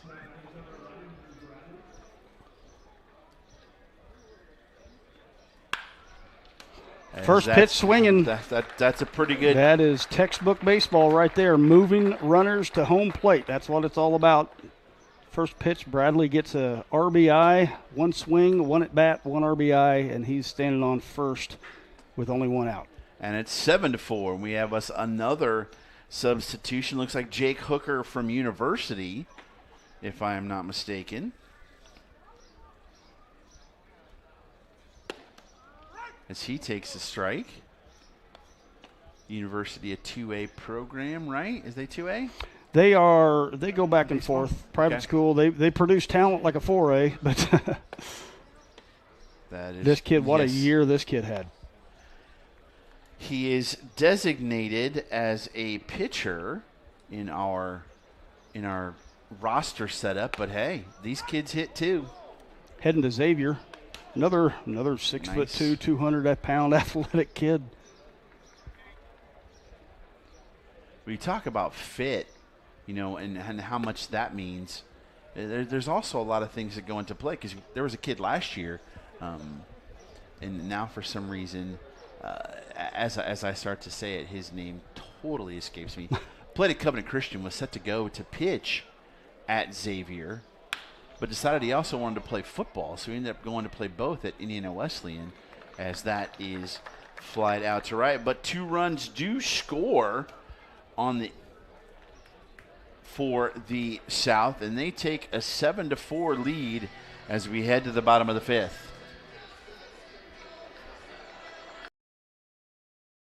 You want a career that will transform your life while you change the lives of others by helping them live well. With a health or exercise sciences degree from IUPUI School of Health and Human Sciences, you will gain an in-depth understanding of the healthcare industry while preparing you for a variety of graduate and professional programs in health. And with Indy as your classroom, you will have clinical options within leading hospitals right in our backyard, as well as a degree from Indiana University, reputable leaders in the healthcare industry. It all starts here. Can't get to a computer? Then we've got you covered. Just go to the IndianaSRN app and stay up to date with all of your favorite teams. You can watch live coverage or relive the experience with our on-demand service.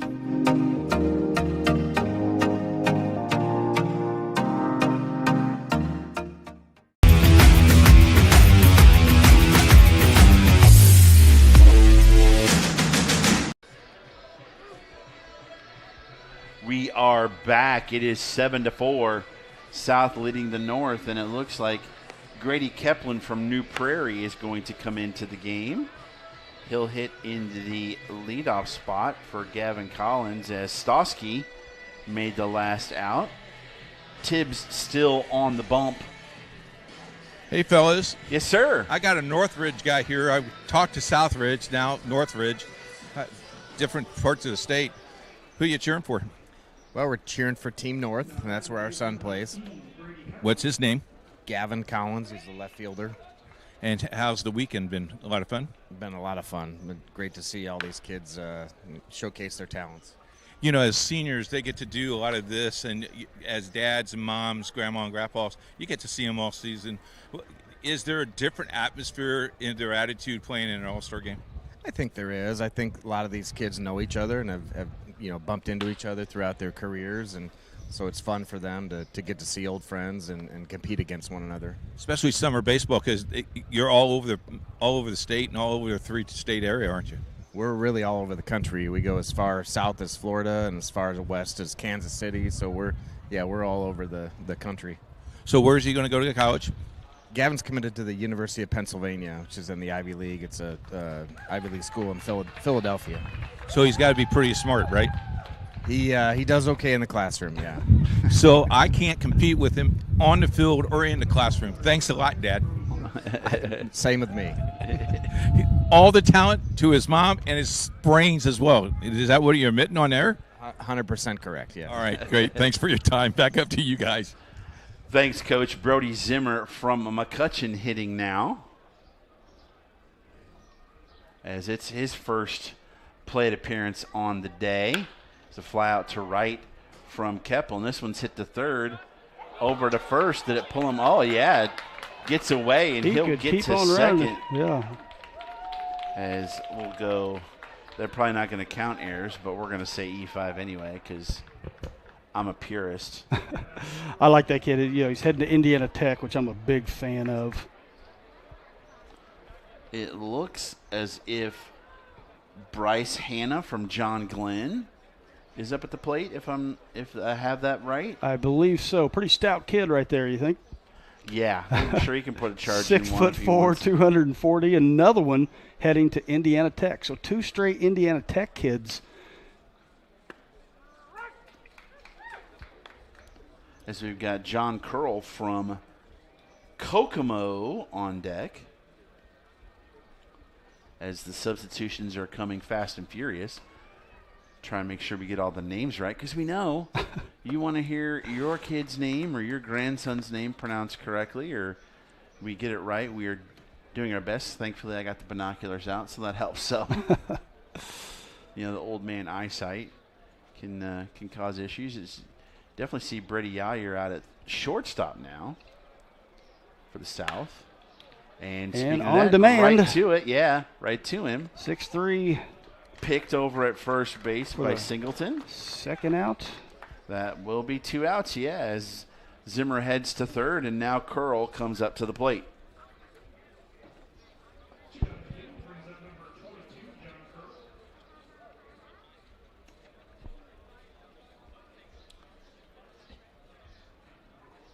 Looks like Tarek McLaughlin from Rochester is on deck, as that's taken for a strike by John Curl. Kokomo player going to keep the blue, heading to Indiana State. Oh, that's a program. Another 6'3" kid. Well, they made some noise in the NCAA tournament this year. They most certainly did. It's a shame they didn't get to host the Super Regional. Yeah, not a lot of controversy there, right? No, not at all, right? Yeah. Indiana State alumni and fans were none too happy, but that's a tough position to be in for the school. It is. It is. There's no doubt about it. I'm just glad I'm not the person who has to make that kind of decision. Yes, that is true. Let's see what the lefty Curl can do here. If he can put a charge into one and cut in this lead, as it's 7-4 for the South here in this third game, deciding game of the weekend and of the entire series in the Wood Bat game. Hey, fellas. Yes, sir. I got a guy that's watching our game on IndianaSRN. What do you think, Mr. Cook? Pretty good stuff? Yeah, it's an exciting game so far. Tell me a little bit about, you think Sean should take his wear somewhere else, or you think he's doing okay? Wow. No, I think he's doing okay. We're hoping to see the North team rally here and give us a good game at the end. Mr. Cook said, you're not going to embarrass me or anything, and then I gave him my phone so he could watch the game. He says, if I could get on the air, it would be pretty good, but they don't get me on the air, Mr. Cook. No, I definitely don't need to get embarrassed in front of this game. Is that Evan's dad? Yes. Okay. How was Evan's season? It was good. He was a two-way player. We, as a high school program, they started off really slow, 1-9, and then they won, 10, 11, 12 out of the next 13 games. So finished really strong. Heartbreaking game in sectionals, but it was a good season, and he's on to the next journey, which is going to Lipscomb University here in the fall. That's a great university. He'll enjoy it down there. I hear the talent is all from Mom. Is that right? Pretty much, yeah. All the brains are on my side, and she gets the talent. Wow, she almost elbowed him right in the gut. That would have been a great shot. Mom, got anything to say about that? No, I'll just go with I've contributed a lot in other ways to our kids. How about that? Thank you very much for sharing time with us. Appreciate it. You can't have my phone, but you can watch us on IndianaSRN. Okay, he's going to check it out. Back up to you guys. Thank you very much, Keith. Richard Anglin from LaPorte is on the mound now for the South. The North. I mixed up. This is for the South, and I had the wrong number because they had two. They had two people. Is this? It's actually the North out there for LaPorte because Hannah is at shortstop, and I think you're right. And of course, Curl's at first. LaPorte is certainly not South. Yes, I believe Zimmer is now out in center field. Who's on first, fellas? Who's on first? I believe, is that Penn out in left field? No. Is that the? You've got the binoculars. Yeah, I know he needs to turn so I can see his uniform. That is Keplin, Grady Keplin. Did you guess on that, Sean? No. Because I had the number. Okay. Hey, I want to go down on the field, try to talk to the umpires in between innings. Yeah, good luck with that. Yair at the dish. He's had an interesting day, a strikeout, and got beaten twice, I believe, by my record. Or no, he was he had a grounded out to the first baseman and then last out. Yeah, he started as the DH and hitting second, and then he came in for Gargett. As it looks like we have a young man from Fisher's Manship on deck, if that's the right uniform, but it could be somebody different. You never know. That's a number 10 there, I believe. Maybe Charlie Baker from North Central. Is that grounded? That's what I'm thinking. Just foul on that one. There's a couple of number 10s, but I'm pretty sure that unless that's with the red, well, yeah, because Charlie Baker is North Central, and I don't think they're red. That would be North Central is red and black. Well, you're right. I'm thinking of Lawrence North. Floyd Central is green and. Is that 10 or 4? Yeah, that's 10. Yeah, so that I believe is Charlie Baker. That was the fun part with the hat project, which I won't go into too much, but keeping the Lawrence North, the Bedford North Lawrence. Another hit by pitch there by Yair, heads to first. And that will bring up, as we just mentioned, the young man from North Central. Hitting for Singleton, Charlie Baker, as he is a first baseman from North Central. See Jace Burton on deck to get his second. Yeah, get his second AB. As we'll see what Anglin can do here. Is that one's another tall kid, 6'3", heading to Illinois. Yeah, there we go. I thought you'd like that. That's whose dad I saw. I saw an Illinois hat and I went ILL, and they were like, "You betcha."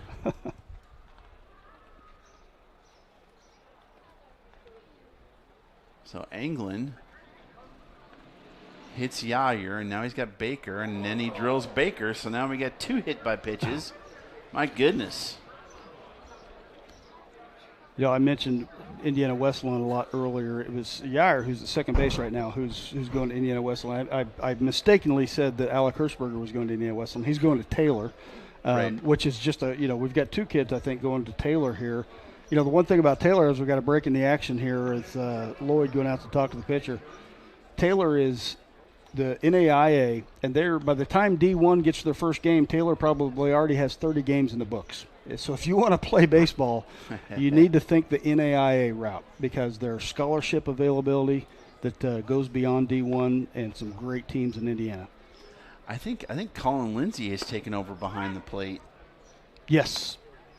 For Lloyd, as again Burton at the plate. That one's a little bit outside. What I think Burton here, of course, the son of Coach Burton for the Silver Creek. Mhm. Best retirement party ever. A That's state a good championship at Victory Field. That's the way you go out, Coach. That is definitely the way to do it. Oh, breaking ball. Hey, Had him Sean. way out in front. Yes, Keith. I'm on the south dugout, and Coach is taking scratch. His score sheet almost looks like you, but he's got a spreadsheet of how many innings the kids play, how many pitches they take, all kinds of stuff. You need a mathematician. Are you a mathematician? No, our assistant coach is an engineer, though, so we rely on him. Oh, he's an engineer. We got an engineer up in the booth, but he couldn't even get in the door. He doesn't know how to open the door. Our buddy would say he's the wrong kind of engineer. Got to be a civil engineer. I see. Dan, what kind of engineer are you, Dan? No comment from Dan. Dan, are you an engineer? Well, hat engineer doesn't look good on a resume, so. Oh, that's ripping there's the a rope. gap. That may score a couple as it gets out there. The throw comes in. They're going to send Baker. We may have a play at the plate, and not in time on a 2-run double by Burton, and the South increases the lead. Scores Baker all the way from first on the hop. 6'3", and he's got some wheels. He does. As somebody got excited about that and revved their engine, it's 9-4 now for the South, and they're scoring a bunch of runs today. Shebler's coming back to the plate again. This will be his 4th at-bat.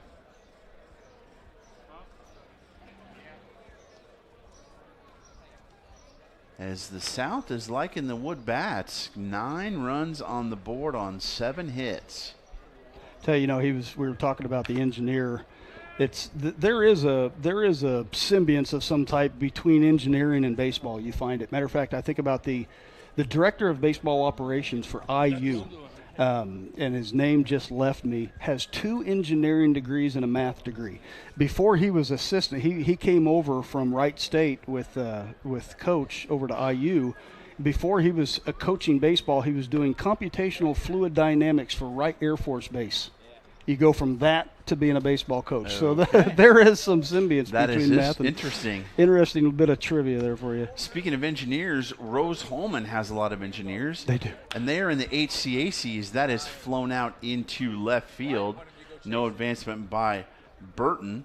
But you can see the HCAC right here on IndianaSRN coming in the fall. We'll have a game of the week. We have Franklin College. We have Rose-Hulman on the lineup. So make sure and check out our Twitter handle at IndianaSRN, or just go to IndianaSRN.org for the schedules. Jaden Hart coming to the plate, and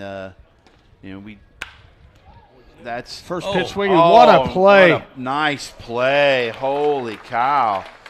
Advanced to third is Burton. He almost got caught in no man's land, but what a play at shortstop. Hey, Sean, you were mentioning the HCAC. I was. We're looking for a sponsor for the Coaches Show. So if someone's out there wants to sponsor, like a business that would like to do that, they can contact us at coach@IndianaSRN.org. We'd be happy to do some advertising for them.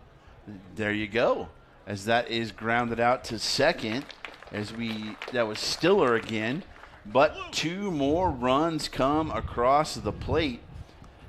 I got the first base ump. Okay.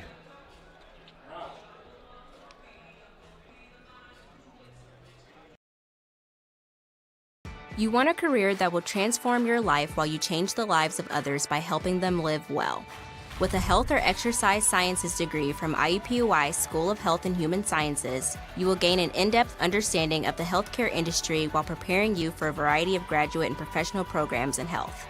And with Indy as your classroom, you will have clinical options within leading hospitals right in our backyard, as well as a degree from Indiana University, reputable leaders in the healthcare industry. It all starts here. Can't get to a computer? Then we've got you covered.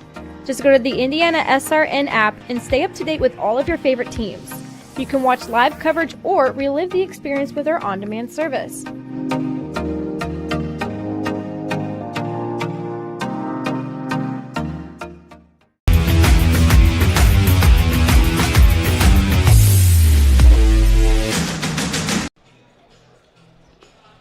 We are back, and Keith has a very special guest on the first base Yeah, line. Kevin Kirsch is with me. How long have you been doing this, Kevin?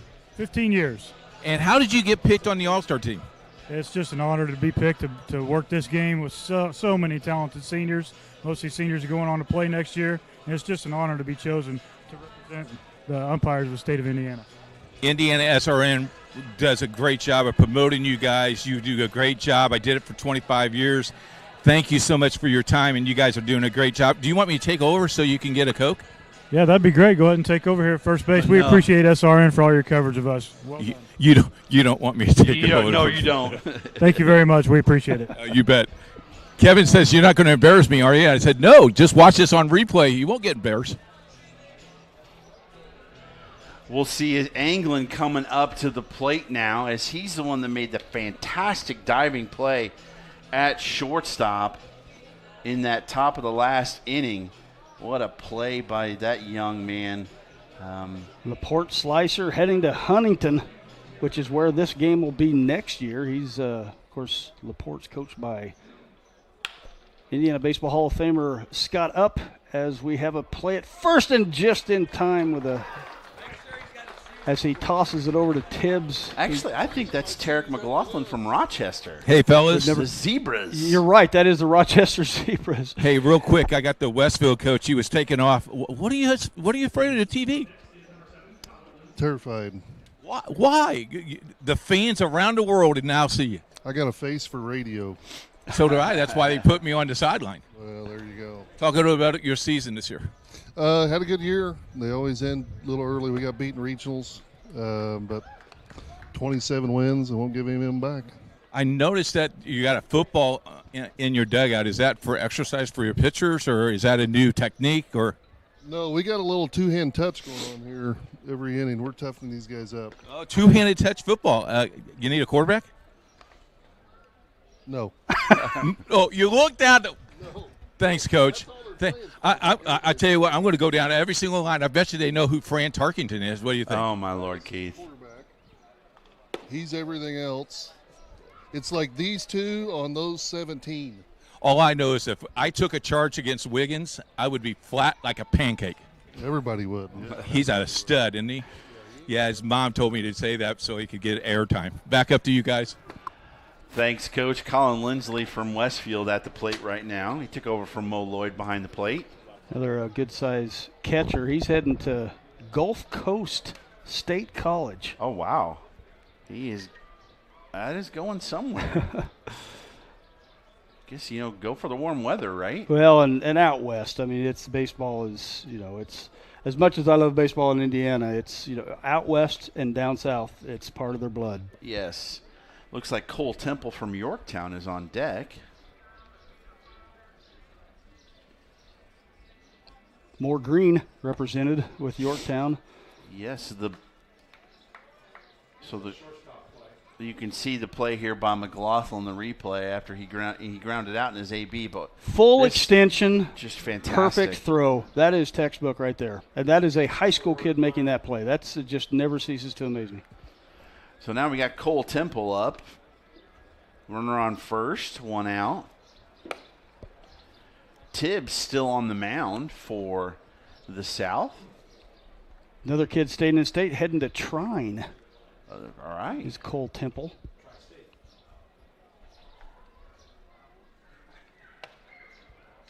The former Tri-State. Yeah.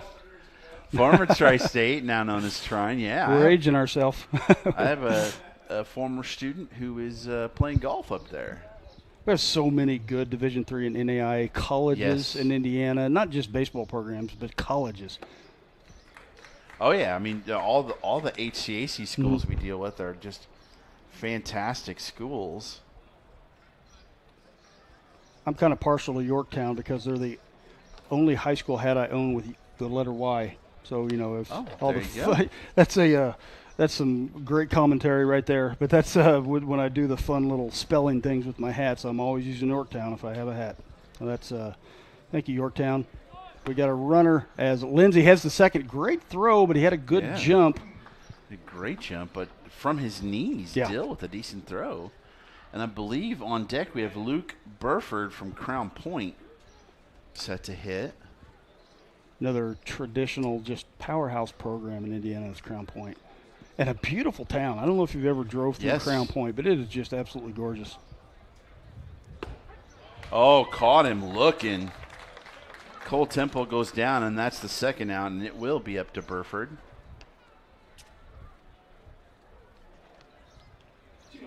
So he gets his first AB of the day. We only have 5 players with the number 4 today, so Only? it's Yeah. a little bit difficult. As we got, everybody's got hands up. Time for a second is we're going to get us a courtesy runner. That would be number 4. Another number I don't know 4. which number 4 that is. Is that Lake Central? Hang on, let me With get the the old color. binoculars out. Is that Gavin Collins? No, I don't. Let me see here. Could that be? It might be Collins or Hunter Schneider. Hunter One of them. Schneider. I don't know the nicknames off the top of my head. Collins. It's not Collins. That's Northridge. Into center field. Diving catch by Hart. Holy smokes, what a play there. ESPN play. Can we get a replay on that one? We got to show that. goodness. That was fantastic. Have a day, Joe Hart. Woo. We will take a break. It is 9-4 here on Indiana SRN. From warehousing to transportation and everything in between, Piper Logistics does it all. Centrally located, Piper Logistics has 2 warehouses in Indianapolis and a warehouse in Cincinnati, Ohio. Piper Logistics houses over 1 million square feet. Along with our transportation department, we can provide service to half the United States markets.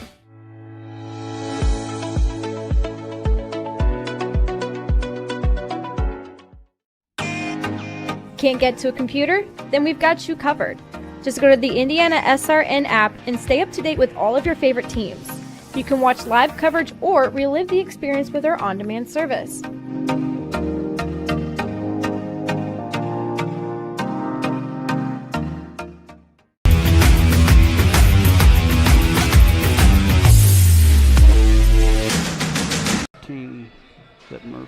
We are back here at Loeb Stadium, and what a play by Jaden Hart to end the last inning with a diving catch. He took a step back, but then came in full extension on the dive and got it. And those are the hardest kind to make. You go into the ones that are right in front of you, straight out. So that was he's having a heck of a weekend. Jaden Hart, I think I called him Joe Hart as we left for the day. Jaden Hart, what a weekend. Looks like Chance Bentley from Connorsville is up to the plate, taking the place of Jake Dill. He'll take over behind the plate as well. Hey, fellas. Yes, sir. I think there's 27 players on each team. Uh-huh. And as I looked at this sheet of paper, this is a tough thing to do to make sure every single kid gets in and gets some airtime. The touch football game was canceled this half inning, but I am going to try to do my friend Tarkington next half inning. We appreciate that, Coach. You know, because he's the best quarterback in the history of the NFL. In your mind, yes, that is correct. Best one not called Peyton Manning? Was there a follow-up to that? Or? Whoa, now we don't want to get into a debate there, but hey, I was the best backyard football player in St. Bernice, Indiana, population 500. So I've got that on my resume as well. So that's, you know when they used to play, we called the game "Kill the Man." You know, Keith was great. Could you get away with that these days? I don't know. Well, I mean, there's another one that's probably worse. But, yeah. You would whoever had the ball had to run around and not get taken out.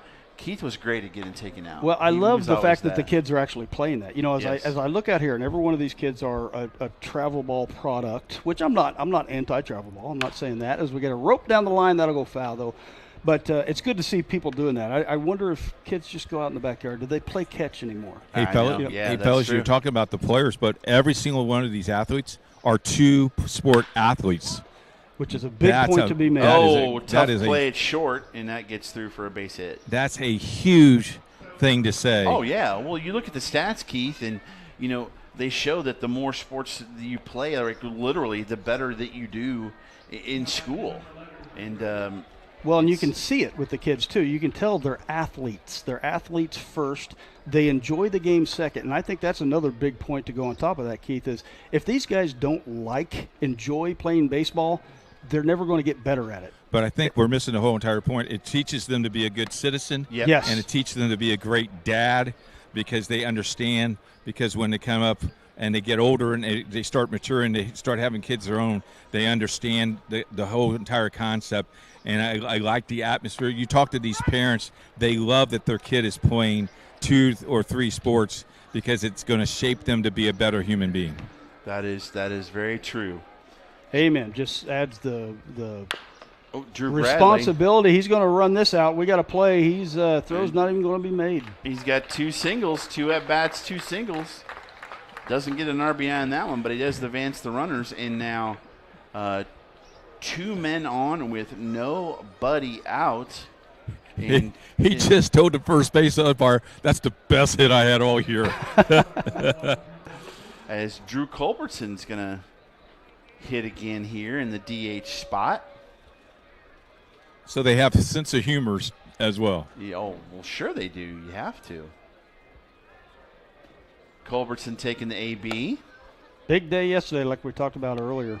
And he's already struck out once today, and I think he's got a single. As Yair's on deck, the 1A kid from Shakamak getting a lot of playing time. You got to love to see that. His throw down to third gets by. The runner will advance to second. Bradley will, but a good throw gets him. A really good throw, and it took a turf hop. You know, a lot of the kids, if you're not familiar with playing on the turf, it does take it takes more of a hop. True. It's a true hop for sure. And we saw it yesterday. I think, Jaden Hart, I hate to call you out on this because you just made such a great play, but he was the product of what's happened to so many kids yesterday, which is a great shot hitting the outfield that bounces in front of you, then bounces right over your head. And that's, if you're not used to playing turf. We've seen that on the IndianaSRN. Yeah, kids coming in and thinking they've got it. And once it hits the turf, it is like a super ball. Ooh, nice breaking ball there. Culbertson goes down again. Yeah. And, that's kind of a MO for Culbertson. Striking out is something he's done throughout the year, but he swings the bat. He's going to make things happen in a 7 to 9 inning game because of the way he swings the bat. And as a matter of fact, Coach Hatfield has said that. He doesn't shy away from striking out. He's okay with it. Yair up as he is now playing the infield. I think he played second base last inning. He's looking for a hit here. The Lakers, he is definitely due. Lakers made it all the way to semi-state where they lost to guess who? Covenant, wasn't it? Was it Covenant? No, or, being 1A. Bar Reeve. They lost to Bar Reeve. That's right. Bar Reeve. That's right, because Bar Reeve had 7 bunts in that game. Yeah, you got the Shakamak, Bar Reeve, Linton, Stockton, all right down in there. And just the heated rivalries. The Southwest India. There's one of the best conferences for that class right there. And Shakamak is, I believe, now this may have changed this year, but they were actually a little known trivia also. Number 1 in the state in state final runner-ups. Ouch. They've been to the state that many times, though, is another way of looking at that. Left field coming in, is it? We've got to play. Yes, we do. His throw is up the line and not quite able to get him at the dish. And another run as Bentley scores will make it 10-4.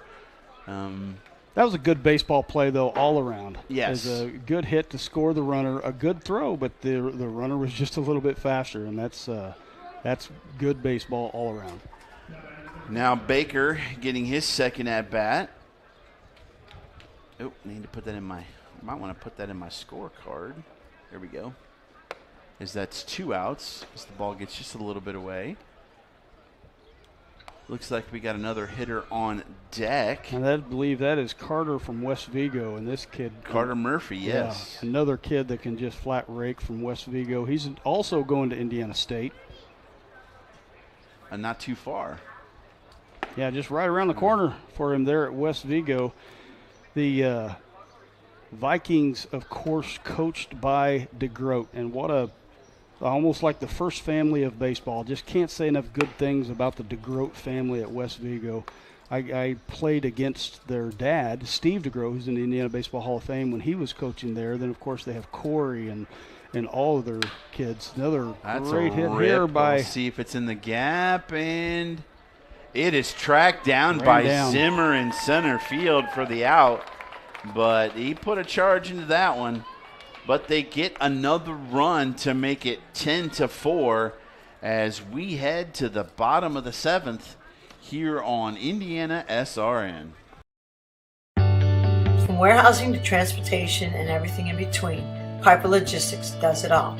Centrally located, Piper Logistics has 2 warehouses in Indianapolis and a warehouse in Cincinnati, Ohio.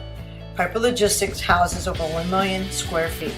Along with our transportation department, we can provide service to half the United States markets.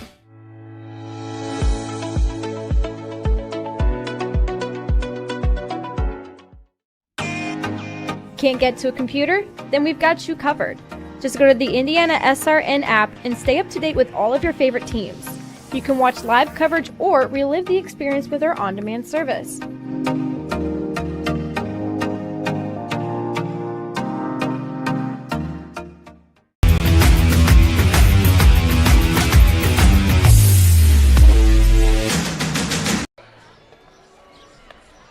We are back. Ben Orrell on the mound from Madison, taking over for Tibbs. What do you have for his stats, Dan? Well, he's a tall kid. he brings the heat. As far as this year, of course, Madison had a pretty good year. He 2023. Looking at his pitching stats, because he can hit too. I was kind of just looking at his hitting stats. But ERA of 2.18. He was 7-3. Pretty good strikeout to innings pitch ratio too. 77 strikeouts to only 54 innings pitched. So and he's used to playing some good talent. Madison's got a great schedule, so he's faced talent like this. I'm excited to see him go against some of these all-stars. Hey, fellas. What do you got, Keith? I got a guy from Illinois. Name? Brian Jones. Brian, why are you in Indiana when you're from Illinois? I am here to watch my nephew, Charlie Blaker, play in this game. You were confident about the facility. It's a beautiful facility, isn't it? Absolutely fantastic facility. I'm an ex-baseball player myself, and this is just phenomenal. Oh, Where'd you play? I played center field and left field. I played at Ball State Community College, and I played at Hillsborough High in Nashville, Tennessee. Wow. So you got a baseball pedigree. Oh, yeah. So could you tell me how to throw my fastball? I've been using my palms. Should I use my 2 fingers? I think you might want to change that a little bit. Think about that. Take it out of your palm and put it in your 2 fingers. Hey, Keith. Yes? Tell him I said ILL. My co-host says ILL. I'm kind of disappointed because he's going to Illinois. Oh, no, Just another example. He's one of those guys. No way. Another one that Illinois stole from us. Now all of a sudden now you owe me $50 if you're from Illinois. Come on. Cade Rose. Thank you so much for your time. Anytime. All right, God bless. Once he finished that, I thought he was going to say OI. OH. Who knows? No. Cade Rose with a base knock there as he gets in. I saw that. I think I yelled at him earlier because he was wearing an Illinois hat. Yeah, he was. Yes, sir. Go Illini all the way. Please. Have to watch him for sure in Big Ten play. Is this Keplin again? Steps yes, back it up. is. The New Prairie standout with that beautiful gold lid right there. Looks like he's playing for Notre Dame. Yeah, I mean, sure. If you're a Notre Dame fan, yeah, you love the blue and gold. Some people prefer black and gold. Like we Keith. almost had our first pickoff. That was that would be a highlight. Did you mention Purdue? No, oh, I didn't. Okay. We got a lot of red out there on the field now. Oh, that's through the gap. See what base runners can do? Oh, they got him. What a play by Stiller out him there. at second base. Stiller with the play. He slipped and fell, and that's going to go 9-6 for the out on the base hit by Keplin. Bringing up Zimmer, the McCutcheon. Made the nice play out in center That's field. Right. I believe we talked to his grandmother. His Orrell likes to go to first, doesn't he? He does. I like that. A little gamesmanship. especially for a righty. The righties have to have that burden a little bit more than lefties do. Oh, what a breaking ball there. Good looking pitch. Broke right over the plate. You could see that from here, too. It was it curved as much as those slides we see out there over left field. And another one just misses a little high. My goodness, the North needs some runners and some runs as they're down 6 here in the 7th. Comes back with a heat. Way up in the air is the man from West Vigo under it for the out. I got a feeling that Murphy over there, we're talking about, the West Vigo, is at third base now. Played shortstop a lot for West Vigo. I see him playing one of the corners at ISU, but with his bat, they're going to find a place for him. Oh, yeah, if you can hit, they will definitely find a place for you. As Bryson Hanna comes back to the plate for his second AB of the day. 2 outs, runner at first. I believe this was the good play at shortstop we saw a couple innings ago in the 5th inning. Was that Angler that made that play? Oh, no, it was McLaughlin that made it for the North. Forget who was batting for the South when that play was made. But just a little bit foul, goes off the brick wall. At the beer garden over there. Oh, Hanna again at the dish. 10-9-1 for the South, 4-8-1 for the North here in the 7th. Part of that great Indiana Tech recruiting class that is well represented here. Fairfield coach at third base now. Coach is switching it up some too. Whoa. One got way over his head as the runner advances to second. That's the one thing about pass balls here. They will either hit a brick wall or a very tight net, so they're going to come right back to the catcher. But luckily, he had a pretty good secondary lead there and was able to make it to second. Almost came straight back to the pitcher. It was rocketed back. You almost have to, on a pass ball, it almost has to go to one of the sides because a straight back pass ball is going to come right back to you in a field like this. Oh, there's that hook again. Ball, yeah. Boy, that is fun to watch. That makes the count full with 2 outs. Hanna had his left foot was almost out of the batter's box on that one. There it is again. And got him looking. That breaking ball was a beautiful thing. That is 3 outs. No harm done for North. We'll head to the 8th as you're watching the Indiana High School Baseball Coaches Association All-Star Game here on IndianaSRN. We encourage you to subscribe to our YouTube channel, IndianaSRN. Hit the bell to get notifications for upcoming games and more. Watch as many games as you want, as many times as you want. At one point in my life, alcohol ruled supreme. It was not impossible for me to wake up just as drunk as before I went to sleep, and I use the term go to sleep loosely. I think on most nights it wasn't falling asleep, it was just passing out. There was no way I was getting out of it with my own willpower, so I decided to give Wheeler a try. And since my graduation from Wheeler's program, alcohol has not had any kind of hold on me whatsoever.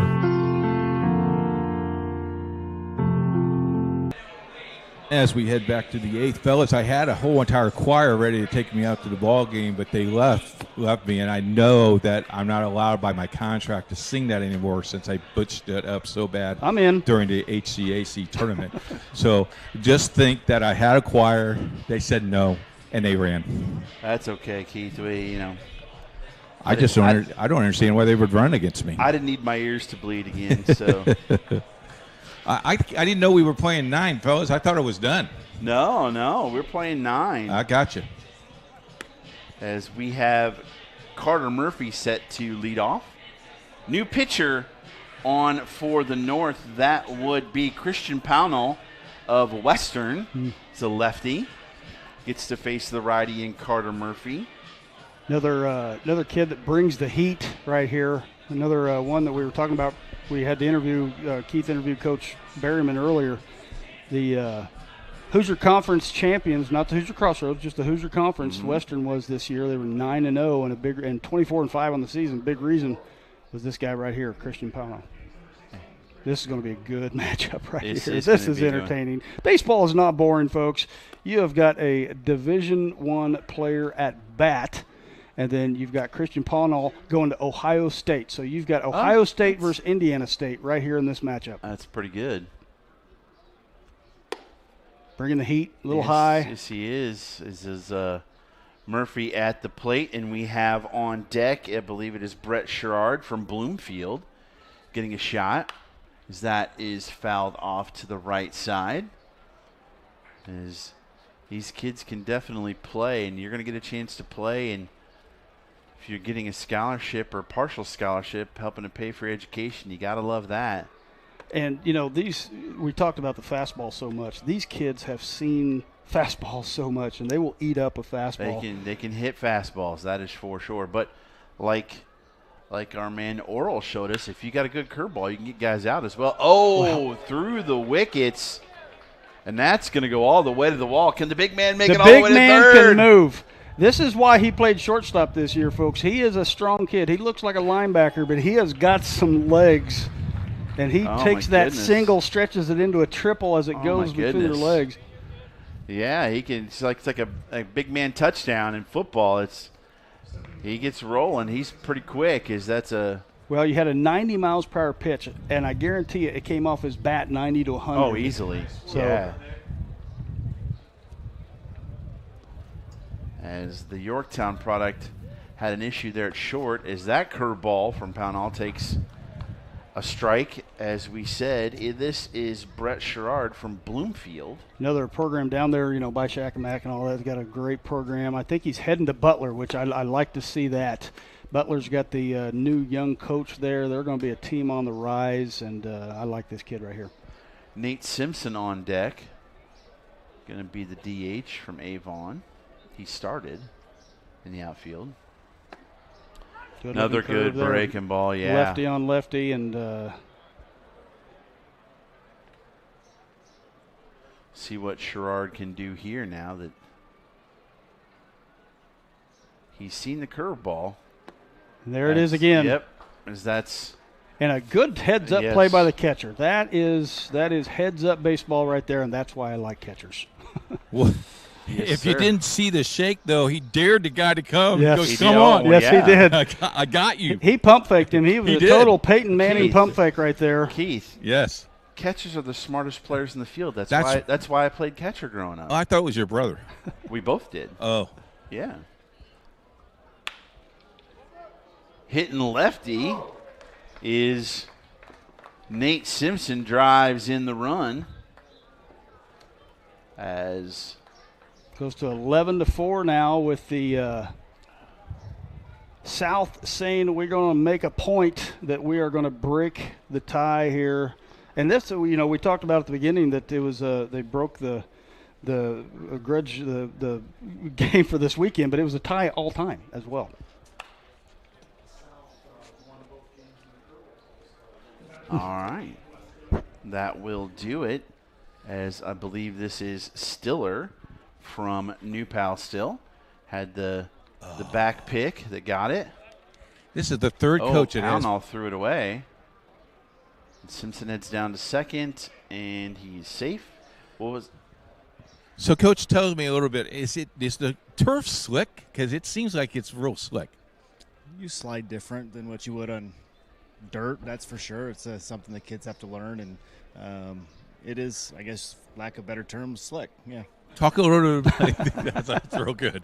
The guys up in the booth said that's really smart, Coach. That's good. That's why you're coaching this game. Tell us about the weekend. How's the weekend been for this North team? Oh, it's a great honor for the kids to be selected, and ourselves as coaches to be selected by IHSBCA to represent our teams, our schools, our communities, and these kids are some of the best in Indiana, so it's just a showcase for them. Talk about the health of the game. It's really healthy. State finals were really good, competitive games. Is it going to get better? I can only imagine it's getting better. Kids are working, and from statewide, there's so many good players and good programs that high school baseball in Indiana is strong, and hopefully it continues to stay that way. Talk about your season. How was your season? We had a good season. Obviously, everybody wants to go a little bit farther in the tournament. I think we finished 20-7. We're competitive, and in the game of baseball, in a one-game setting, it's in the tournament, it's tough, and we got beat in the sectional, but we had another successful season.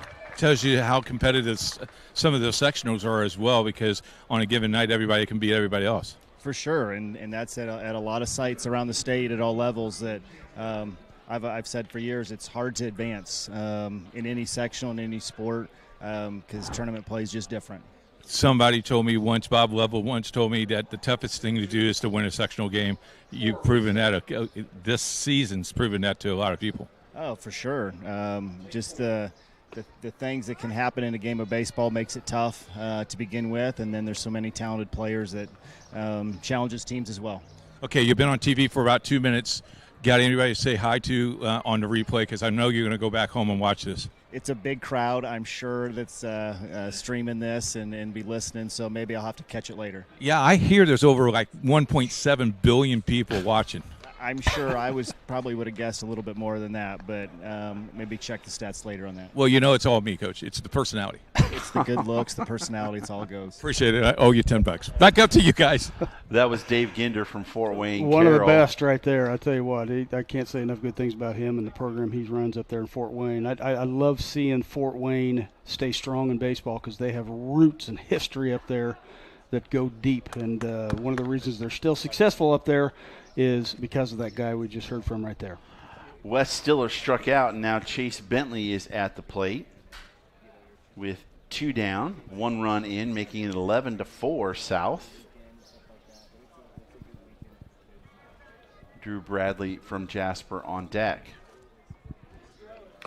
Runner is off, but strikeout as it's caught at the dish, and that will do it. But again, another run in for the South as they take an 11-4 lead as we'll head to the 9th on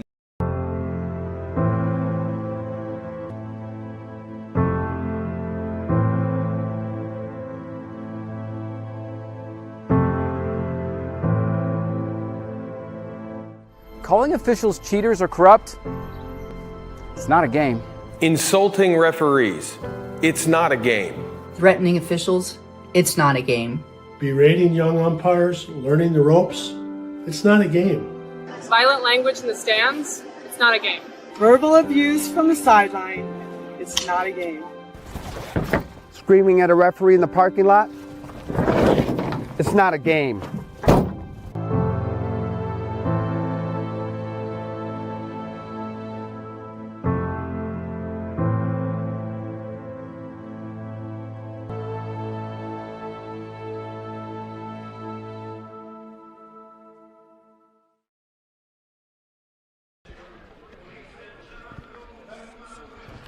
We are set to the bottom of the 8th. Apologies for that. Oral back on the mound for the South. John Curl set to hit for the North as the North is down 11-4 here in the 8th.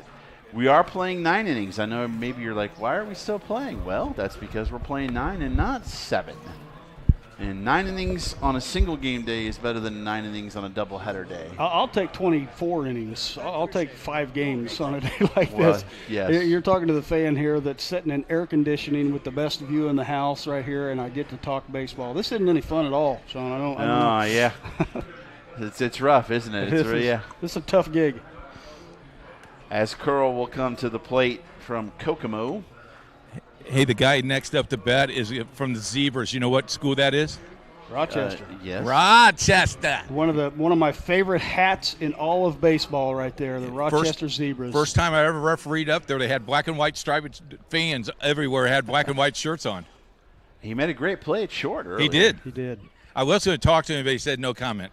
Well, he's on deck, Keith. He's got to concentrate on hitting. I don't know what on deck means, Sean. Well, he's already signed a name, image, and likeness contract, so you got to pay him to interview him.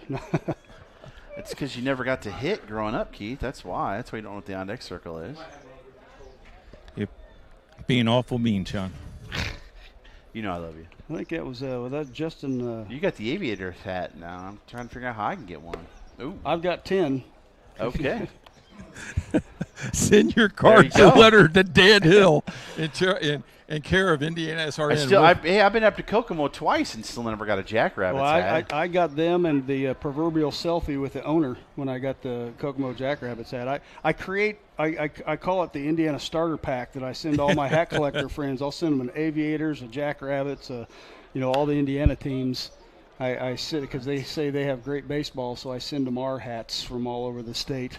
Out of play. Oh, that bounced in the stands, then up on the roof. That's awesome.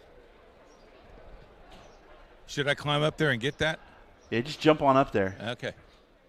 You can do that, right? Sure. I've never caught a foul ball in my life. So if I catch one here, guys, it's going to be hard to take it out of my hand. I'm just telling you ahead of time. It's going to be impressive to get through that glass to get to you. This girl strikes out. Another strikeout, and McLaughlin heads up now. Hey, Sean, I don't want to brag or anything, but Dan's changing positions up on IndianaSRN. He's going to be in the booth as producing some games next year in the fall. Nice. Yeah.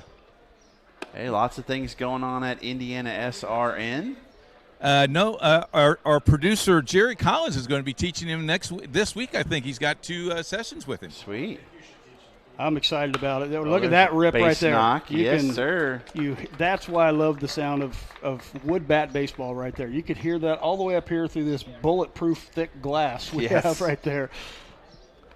I got a coach here on the north, got Lakers across his chest. Where are you coaching at, Coach? Lakeland High School. Lakeland. Coach Isaacs.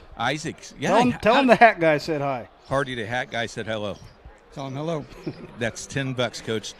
That's fine. We'll bill it to the school. Yeah, bill the school, bill the athletic director. Talk a little bit about your season. I'm pretty young, so I was shooting for 500. We ended up 17-14, so a little better than we were expecting. So all in all, we'll take it. A lot of youth on the team? Yeah, half the kids were freshmen. So 10 out of 20 kids were freshmen. So 3 seniors. So that's a tight-knit conference. And that's a tight conference. It's a tough gig to win. Yeah, with Fairfield and Westview, they're the big horses. And Eastside, they're pretty good.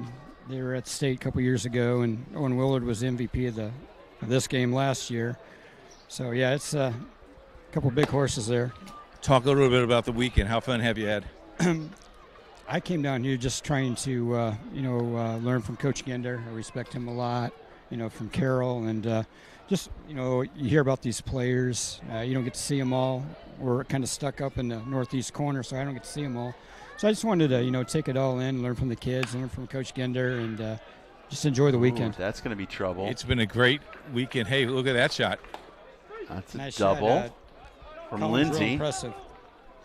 I just like the speed. They don't quit. I mean, they're down 11-4, and they're still competing. That's got to be good. That's right. Yeah, Colin's a competitor. I didn't know him when I walked in and fallen in love with the kid.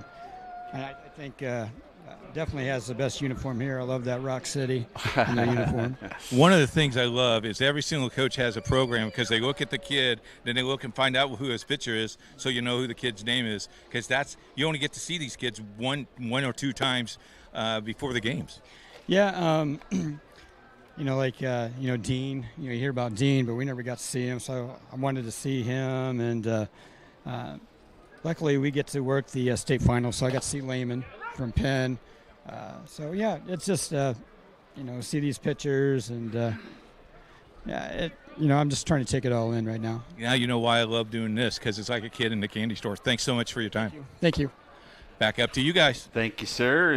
Like you said, Colin Lindsay with the double. That'll bring up Cole Temple to the plate. He struck out looking in his only at-bat, but he's got a couple of runners in scoring position against Oral. Again, bottom of the 8th.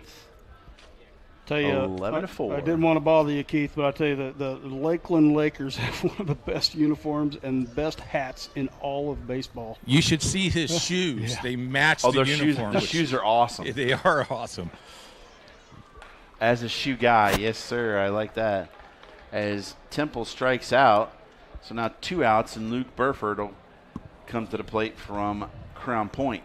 Like I said earlier, I don't know if I mentioned it or not, but another kid going to Trine. We got a Trine well represented here. And, of course, Crown Point, headed up by the skipper in the Indiana Baseball Hall of Fame, or Steve Strayer. I think just last year, maybe the year before, was inducted in the Indiana Baseball Hall of Fame. Just a ton of tradition coming from Crown Point. As Oral's trying to get out of the inning with no damage done, and that curveball will help. We are seeing some top-shelf curveball action coming here in the last couple innings. Just the whole game, the pitching has been – you wouldn't think it by 11-4, but that's what you get when you get talent like this at both sides. Oh, Bloomfield at second base, and that's going to get a couple of runs home. Is McLaughlin and Lindsay score. And that was a sharply hit ball, but Brett Sherrard had some trouble with it and makes it 11-6. And I'll tell you, it's hard to on a turf like this. It's hard to that ball does not slow down when it hits the turf. Nope. So it's unlike when when it hits the grass, it'll slow down a little bit. But here we see that curve again. Cade Rose, he singled in his first at bat. Pick over to first. Try and keep Burford close. Is this, that's sharp ripped ball into the left field corner, and Hart caught by Hart again. A defensive showcase the last 2 days by Jaden Hart. Have a day, kid. This was fantastic. Good play up against the wall out in left field, but the North gets 2 to make it 11-6 as we head to the 9th.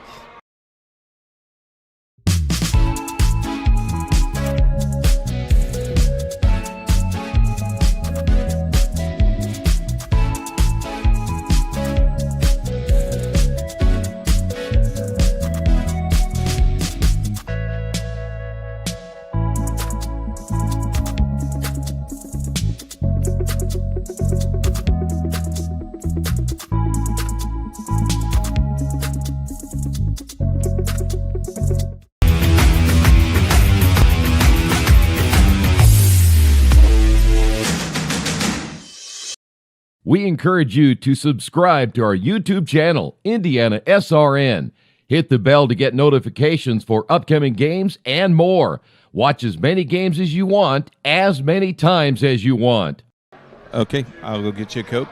We are back, and boy, it's a hot one out. Our umpires, kudos to them as you see the play here by Jaden Hart to end the 8th, as that is ripped into left field by Rose, but he makes a great play up against the wall and left field. Great camera work by our crew. Absolutely. Tipping the cap to the camera crew there. That was good coverage right there.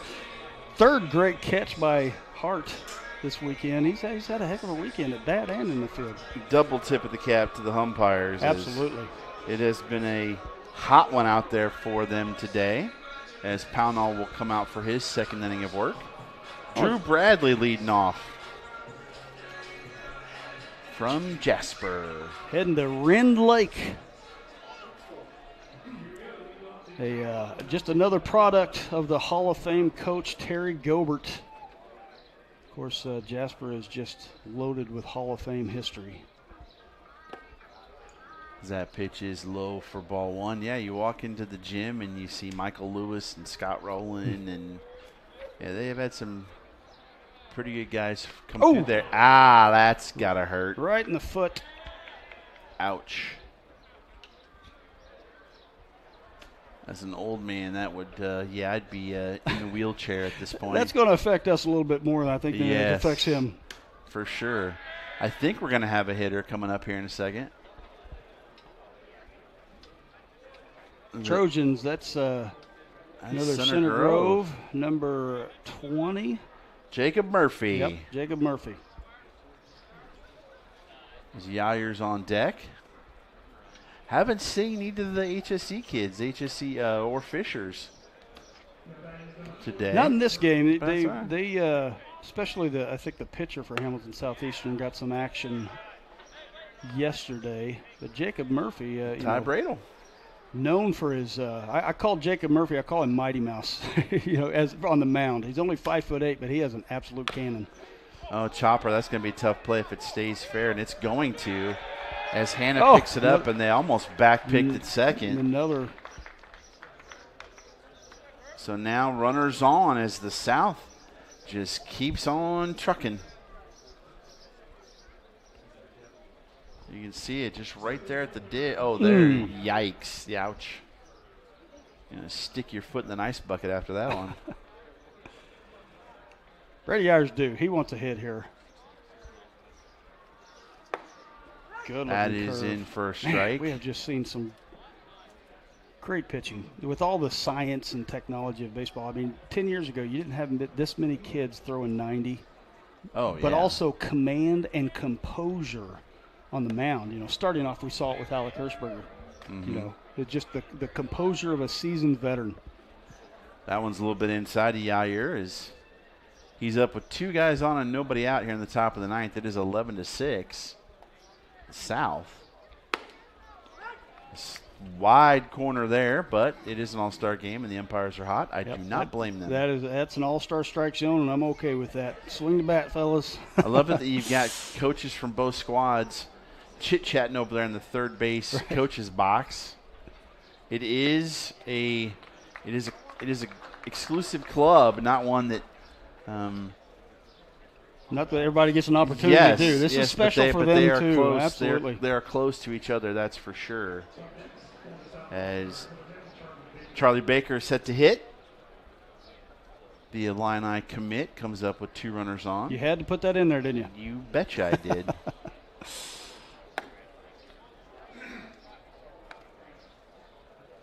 Just another athletic kid, 6'3", 195 pounds.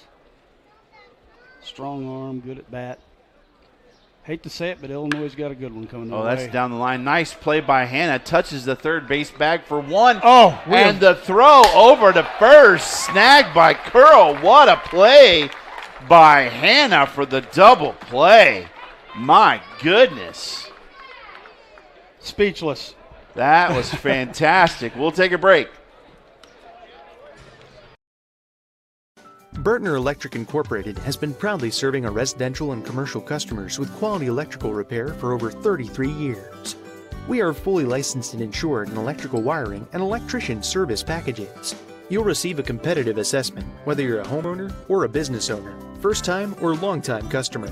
We offer free estimates for any new project. Call our licensed and experienced electricians today.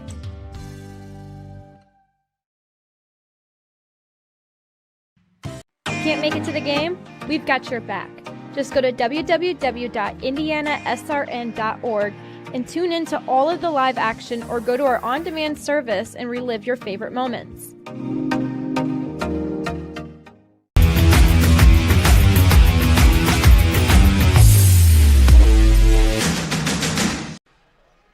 We are back, and let's take a look at that play by Bryson Hannah at third. What a fantastic play. Just the snag itself is nice, but steps on third for the force, and then an absolute laser over to first where Curl makes a great play as well to get the double play. That is the beauty of the math of this game, because it is a game of inches, and if he doesn't hit that third base with the correct foot, yes, so that he hits the bag and is throwing at the same time, then he doesn't get that play at first, which he got by a fraction of an inch. Yep. And a great call at first base, tip of the cap over there to the blue. It is, yeah. There's a lot of that goes into it.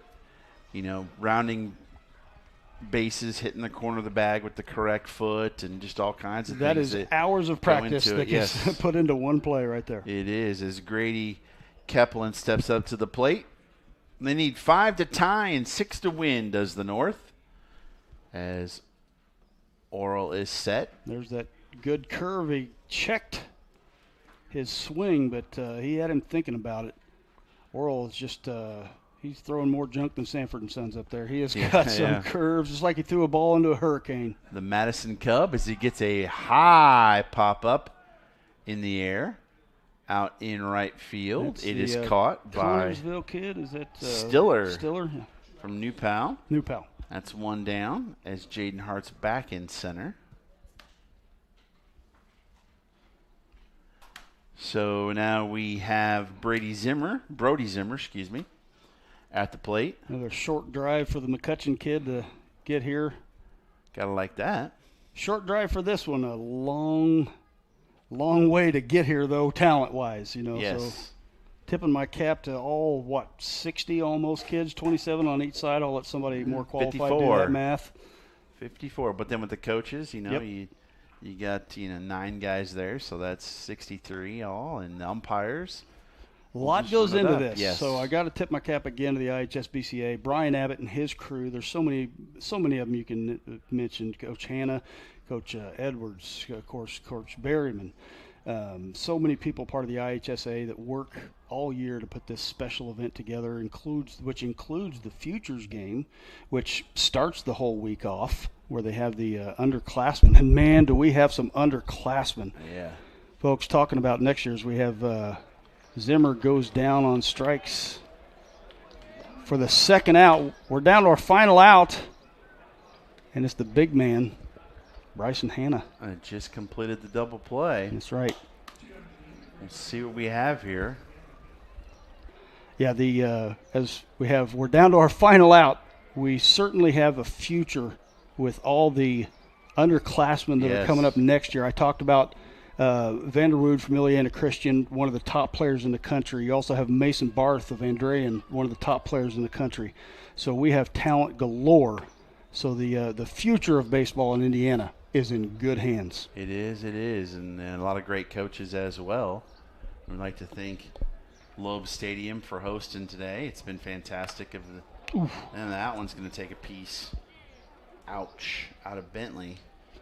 And see what the umpire's doing right there. That's good umpire. That's a you pro. Take a walk out to there, let the catcher catch his breath. He caught a 90 miles per hour ball that just chipped off the bat of the big Brody Zimmer here. Give him some time, and I'm sure the blue he doesn't mind a second or two either. No. And Bryson Hanna is looking to keep this game alive and get it to John Curl. Strong cut. Yep. He's saying we're down to our final out. There's no bunting. He was going for the water slide on that one. As down to their last strike.